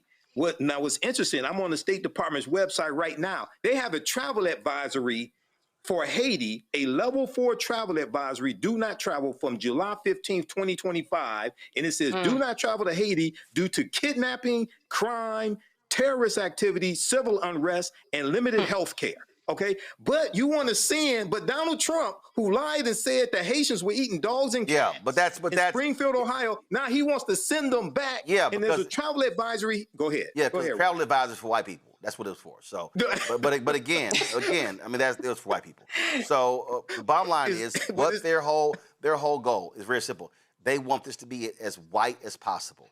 They want this as white, and then when black people are sounding like a lot of them on immigration, what the black people understand is they don't want our asses here either. So because they think we're immigrants too. They think what Black MAGA and FBA and ADOS, the ones that follow that line of thinking, not saying all of them think like that, but the ones that adopt white supremacist ideology about immigrants, they think your black ass is an immigrant too. They don't think you belong. You obviously did not read Project 2025. Yep. You obviously don't understand what's taking place right now. They think that you don't belong, and they're trying to wipe our black behinds off of the political chessboard. Gotcha. All right, folks, hold tight 1 second. Let's do this here. Let's go right to Black Star Network headlines with Brittany Noble. A South Carolina man charged with a hate crime after firing a gun at his black neighbor has officially pleaded guilty and now faces up to 9 years in prison. Jonathan Felkel, who is white, pleaded guilty in federal court to violating the housing rights of his black neighbor, Jarvis McKenzie, in a 2025 incident. According to court documents, on July 17th in 2025, Felkel was driving into a gated community. Both men lived there, and when he fired a gun and shouted, "You better keep running, boy," at McKenzie. Well, Felkel later admitted that he was trying to scare McKenzie, adding that because he is black, he assumed his neighbor must be connected to dangerous criminals. He's expected to be sentenced sometimes in the next 90 days, while South Carolina remains one of just 2 states without hate crime legislation. Felkel was charged under a county-level ordinance passed in Richland County. In North Carolina, the parents of a black toddler are suing a former daycare worker who they say laid on top of their 16-month-old daughter, scrolling on her phone while their child died. According to the wrongful death lawsuit, Alexandra Coffey of the Creative Beginnings Daycare of Lenore put the child down on a sleeping mat and covered her head with a blanket before laying on top of the child. The suit says the 16-month-old Maddie Mitchell kicked for several minutes until her legs stopped moving. Even after the child stopped moving, the suit alleges that Coffey continued to lie on her for several minutes while scrolling on her phone, and the parents claim that even after getting up, Coffey did not check on Maddie for 3 hours until long after she was already dead. The medical examiner's office determined her death was a homicide. Coffey is currently free and out on bond. Republican Arkansas Governor Sarah Huckabee Sanders is speaking out after being asked to leave a restaurant in her home state where she was having lunch. That incident happened last week, March 13th, while she was eating with 2 other moms at Little Rock, the Crescenteray, when the owner approached a member of the state police executive protection detail and said that her presence made their employees feel threatened due to her political views and was told to leave. Sanders and her party complied with the request and exited the restaurant. As they were leaving, an individual standing with the restaurant staff shouted for them to go and made a crude hand gesture in the governor's direction. Well, that restaurant released a lengthy statement about the incident, saying when they first learned she had arrived at the establishment, they were surprised and uncertain how best to respond. The restaurant says that as time went on, the governor's security detail became more widely noticed by both employees and guests, and questions were being raised about them remaining in the restaurant. A similar incident happened to Sanders back in 2018. A New York man who spent 19 years in prison for a roughly $550 robbery was exonerated and freed earlier this week after prosecutors agreed that he didn't commit the crime.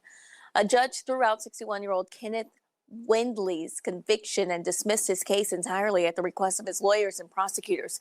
Prosecutors said new evidence, including confessions from 2 other men who were convicted of similar robberies, supported Wendley's longstanding claim of innocence.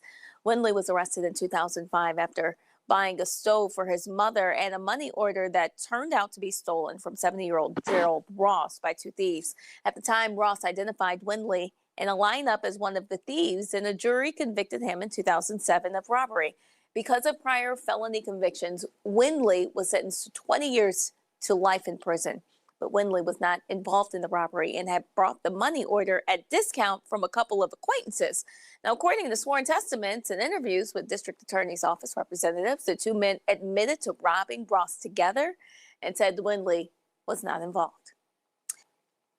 In Alexandria, Virginia, Mayor Aaliyah Gaskins launched the Fresh Start initiative, which aims to prevent evictions and strengthen long-term financial stability for families living in public housing, thanks to a $1 million donation from the Alfred Street Baptist Church.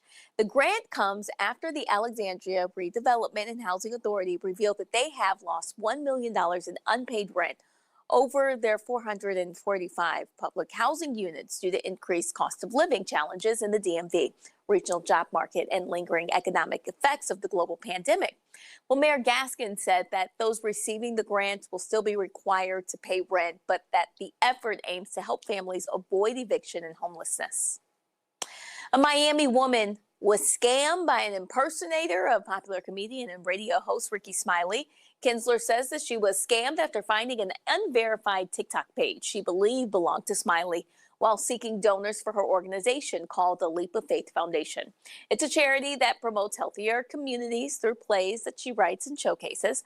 Well, the accounts manager immediately offered support, including to help her pay off her student tuition and a small business loan. Well, the person claiming to be Smiley also offered a VIP trip to Dallas to discuss the film. Kinsler said that she sent her messages and videos to convince her that the offer was legitimate. All Kinsler had to do was pay $1,200 through a third-party app. Well, she sent the money, but the promises and the trip to Dallas never materialized. Hoping to get answers, Kinsley reached out to Ricky Smiley, but she was not able to get the help that she's looking for. Oh my God. Candace, I really wish people would double check and triple check. But listen, these deep fakes are good. I mean, there are ways that you can tell, but if you are not savvy and if you are not listening for those ways and here's my point, Candace. What's your point? If you're trying to reach a radio show host, yeah, the radio show has an office. This is true. Call this is true. the office.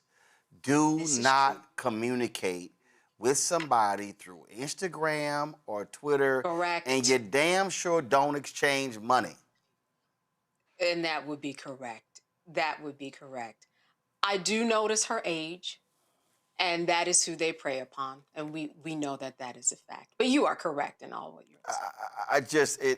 It drives me crazy, Matt, when these things happen. And I'm like, you have the phishing. It's just, listen, there was a Twitter thing going around. It was like, hey, there's this contest. I could something. Hey, will you vote for me? And I'm sitting there looking at it, and I go, and I know the person. So I text the person, say, dog, what's this? Oh man, it's a phishing scam. Cause my first, this is what I say to people all the time, Matt. If your ass got my number, why are you DMing me?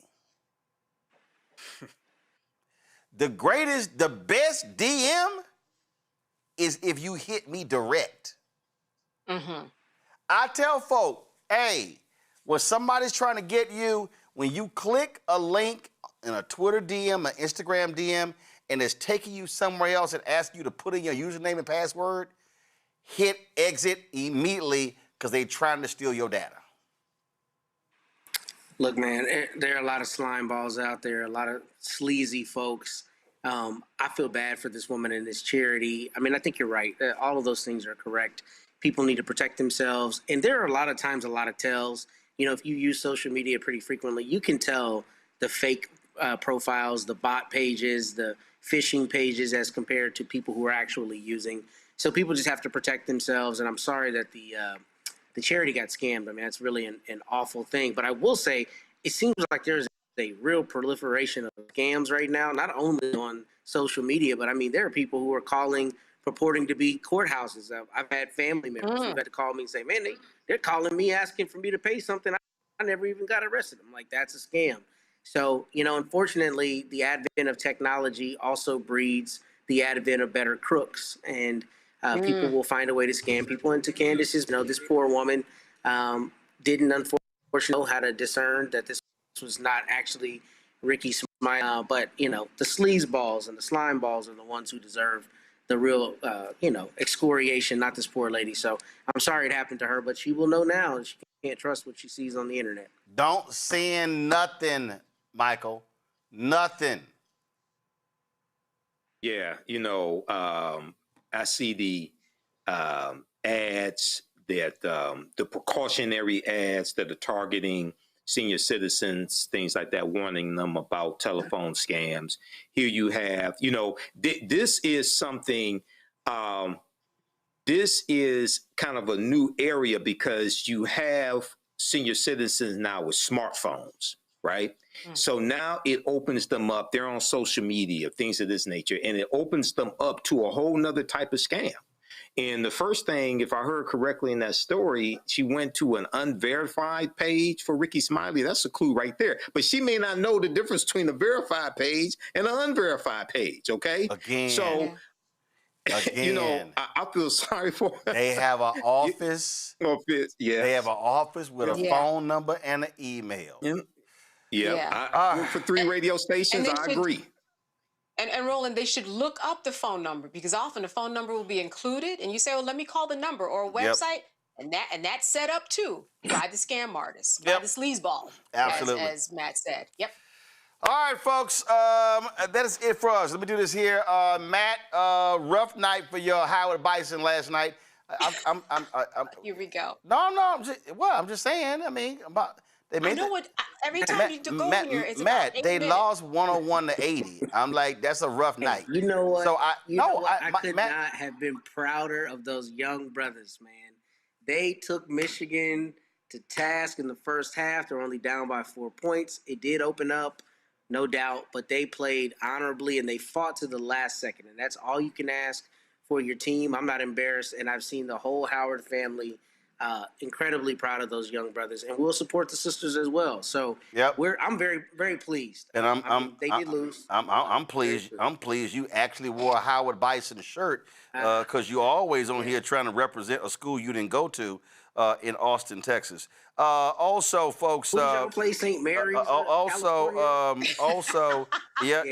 we won. How we kept moving. Yeah, no, we won. We Notice won. how we kept moving. Yeah, we won. So that's like you might want to like pump your brakes. Also, folks, I'm looking for the Tennessee State. First of all, tonight in about an hour and a half, Prairie View plays Florida, 1 seed versus 16 seeds. We'll be looking for that. Earlier today, I think Tennessee State. I'm looking for the actual score. Give me 1 second. So shout out to Tennessee State. They played their game. Here we go. Tennessee State played Iowa State, lost 108-74. So shout out to 3 HBCUs that made March Madness. Again, Tennessee State, Howard, and Prairie View. Prairie View is the only one remaining. We'll see what happens tonight. Hey, guess what?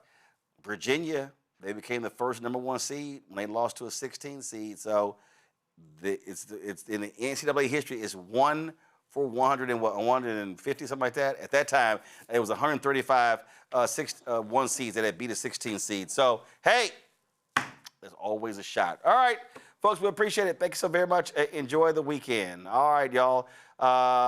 Looking forward to all my peeps in Birmingham. I'm going to see y'all tomorrow. My homeboy Roy Johnson is turning 70 years old, and so going to celebrate his birthday. And I'll be in Atlanta Monday, Tuesday, and Wednesday. I'm moderating a panel for HBCU Aware Fest taking place next week in Atlanta. So look forward to that as well. So I'll be on the road Thursday. I'll be in Raleigh, North Carolina. Alphas are having their regional convention. I'll be speaking to the brothers there as well. And so be back in the chair on Friday. So busy week next week on the road, taking the show on the road. All right, folks, support the work that we do. Join our Bring the Funk fan club. Please do so. If you want to contribute via Cash App, use the Stripe QR code. You see it right here. The QR code is also for credit cards, checks and money, or to make it payable to Roland Martin Unfiltered, P.O. Box 57196, Washington, D.C. 20037 7-0196. Download PayPal, R. Martin Unfiltered, Venmo, RM Unfiltered, Zelle, Roland at RolandSMartin.com, Roland at RolandMartinUnfiltered.com. Download the Black Star Network app, Apple phone, Android phone, Apple TV, Android TV, Roku, Amazon Fire TV, Xbox One, Samsung Smart TV. Why are you shaking your head, Matt? What's your problem? Matt, what's your problem, Matt? Why are you shaking your head?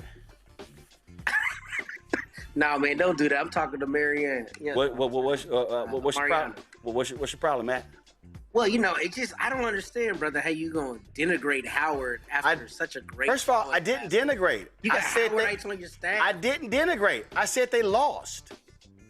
don't know. Is that factually correct? I don't know, man. You came a little sideways, and I didn't. They lost. Deserve more love. They lost when we shouted out when they previously won. We shouted them out about them. They lost when they won. We said they won. Is you finished or is you done? Because I'm about to go. I mean, you the one complaining. I mean, I just I wasn't even talking to you. You didn't start talking to me. You always sit. You sitting here, but Bobby. I'm just saying. We stated it. We shouted out Howard the other night when Howard won. Shouted them out, congratulated them, talked about them going on. They won. Last night they lost. We here report the news. Okay. All right. All right. Well, so get out your feelings. Murrow, I'm gonna get out of here though. So get out your feelings. I'm not in my feelings, brother. I'm right. not in my feelings ever. And if you come back, don't be trying to wear a Texas shirt next week. You better come back with a Howard Bison shirt on again. I think the phrase is all hat, no cattle with that 10-gallon you got on. First of all, they have a 10-gallon, and I can guarantee you, I got cattle. All right. Have a good night. Let's be real. Hey, as Ice Cube said, big bank take little bank. Man, I'm gone. Yeah, Have a good week. I knew that was gonna send your ass on. All right. Yeah. Don't mess with nobody from Jack Yates, son. Nobody. Oh, here we go. All right. Don't start none. Ain't gonna be none. That little school you went to in Austin, don't nobody know about? What high school you went to? Look, man. I went to W. Charles Aikens High School. Shout out to Mr. Aikens. Hold up, what is it? First black administrator in Austin. What's the name of the school? Aikens High School. I ain't never heard of that. Yes, it was a brand new high school when I went there. It was named after a black administrator. Okay, all right. Cool. Well, Jack Yates is named after the famous preacher, Reverend Jack Yates.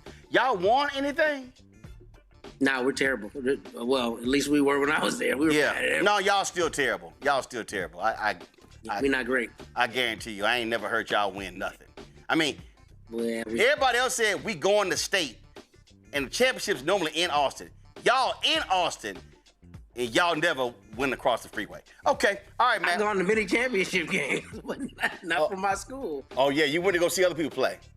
Okay. Oh yeah. Yeah, I got you. Yeah, you got history there. Okay, all right. You done? Yeah, he's so petty. I'm just saying. I mean, the pettiest man in the world. I mean, we got titles like plural. In multiple sports. 50 years, bro. You gotta let that one go, dog. No, dog. Let me explain something to you, son. Jack Yates. That ship done sailed. No. Let me explain something to you. What you understand about Jack Yates? Jack Yates for life, son. You can go around the country and you run the Jack Yates folks. You can't even leave Austin and find somebody from Aikens. All right, that's it. So because I'm about to get real petty with your little high school. What you had, about 400-500 people? Oh, I think we had like 2,500 when I graduated. Wow, that's impressive. Yeah, you know what's crazy? It was a brand new school when I started, so it went from 0 to 2,500. Congratulations! Big school. Wow, congratulations! Still never heard of it. Yeah. Okay. All right. Yeah, that's right. Yep. That's right. Yep. Still never heard of it. All right. What are y'all? Bearcats? Lions? What are y'all? Eagles. Oh, okay. Y'all were grounded. Yeah. Okay. All right. Man, you trashing high schoolers now, bro? Oh no, I'm gonna hit you. I'm gonna hit you college or high school. I'm gonna hit you junior high. No, man. I am King Petty. Absolutely. All right. Yeah, I see that. Man. Yes, I am. That. Let me get back to my job. Thank you very much. Appreciate that. Aikens High School best. Ain't never heard of it. Ain't won nothing. Never. I have no idea. Yeah, man. Yeah. We'll pray for y'all. So, matter of fact, Jack Yates might send a few trophies down y'all way. I mean, we can loan a few. Man. We can loan a few. It's all good. Okay, all right. I'm through being petty. Well, not really, but let me go ahead and finish. All right, y'all. Download the Black Star Network app. Apple phone, Android phone, Apple TV, Android TV, Roku, Amazon Fire TV, Roku, Samsung Smart TV. Be sure to get our Roland Martin Unfiltered swag. You can go to, of course, shopblackstarnetwork.com. You can get our t-shirts, our merchandise, all of our good stuff. If y'all want to support our black-owned products, we got all these products right here. You see it right here. Everything on this table black-owned. You can go to, of course, our Shop Black Star Network Marketplace and check out the products, y'all. And so please support all these black-owned companies. When you support them, you support us as well. Be sure to get the Fanbase app. Get that app, Fanbase. Follow me at Roland S. Martin. I really appreciate that. Be sure to watch Brittany Noble, the Breakdown of Brittany Noble every day, noon Eastern, right here, Roland Martin Unfiltered. And so, yes, I am representing Jack Yates, our 100th anniversary. And so, that's right, got the 87 for class of 87. And I told y'all, see, my jacket said Mr. TV, so I went ahead and had 87 and Mr. TV put on the back. See, they knew what I was going to do. They knew. They knew then, Matt. They knew what was going to go down. That's how we roll at Jack Yates High School. 3rd Ward, Houston. I'll see y'all on Monday.